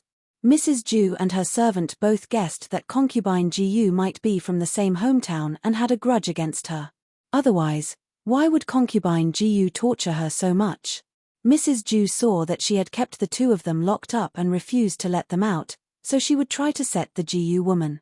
It was because she opened the door that Jiyu Dafeng was able to leave the Zhou mansion unhindered and reach the streets. The nanny followed behind her quietly and saw Jiyu Dajiang reuniting with her. After Mrs. Zhou heard this, she tapped her fingers on the table and frowned. "Don't you know who's in the carriage?" "I don't know about that," the nanny said shamefully. "I originally wanted to ask around, but unfortunately, that man booked a room in the inn next door. His daughter left in a carriage. The carriage moved too quickly, so I couldn't follow. He got a room in the inn. In that case, has not from the Xuanhe prefecture?" The nanny thought for a moment and nodded slightly. "I'm afraid so." Mrs. Zhou sighed. "So you are saying that the brother of the Jiyu family doesn't dare to seek revenge from the Zhou family and concubine Jiyu?" The nanny was also a little disappointed. Logically speaking, they had acknowledged the Jiyu family, but that man with the surname Bian was still in the residence. If they were worried that he would suffer, they should have come to the Zhou mansion as soon as possible to ask for him. However, the brother of the Jiyu family was accompanying the Jiyu family at the inn. The daughter rode the carriage away and did not come to the Zhou mansion. The two of them were disappointed. At this moment, a servant came to report, "Madam, the young master of the Prefecture Magistrate Deus family is here. If you find any errors, ads pop up, ads redirect, broken links, non-standard content, etc., please let us know report so we can fix it as soon as possible."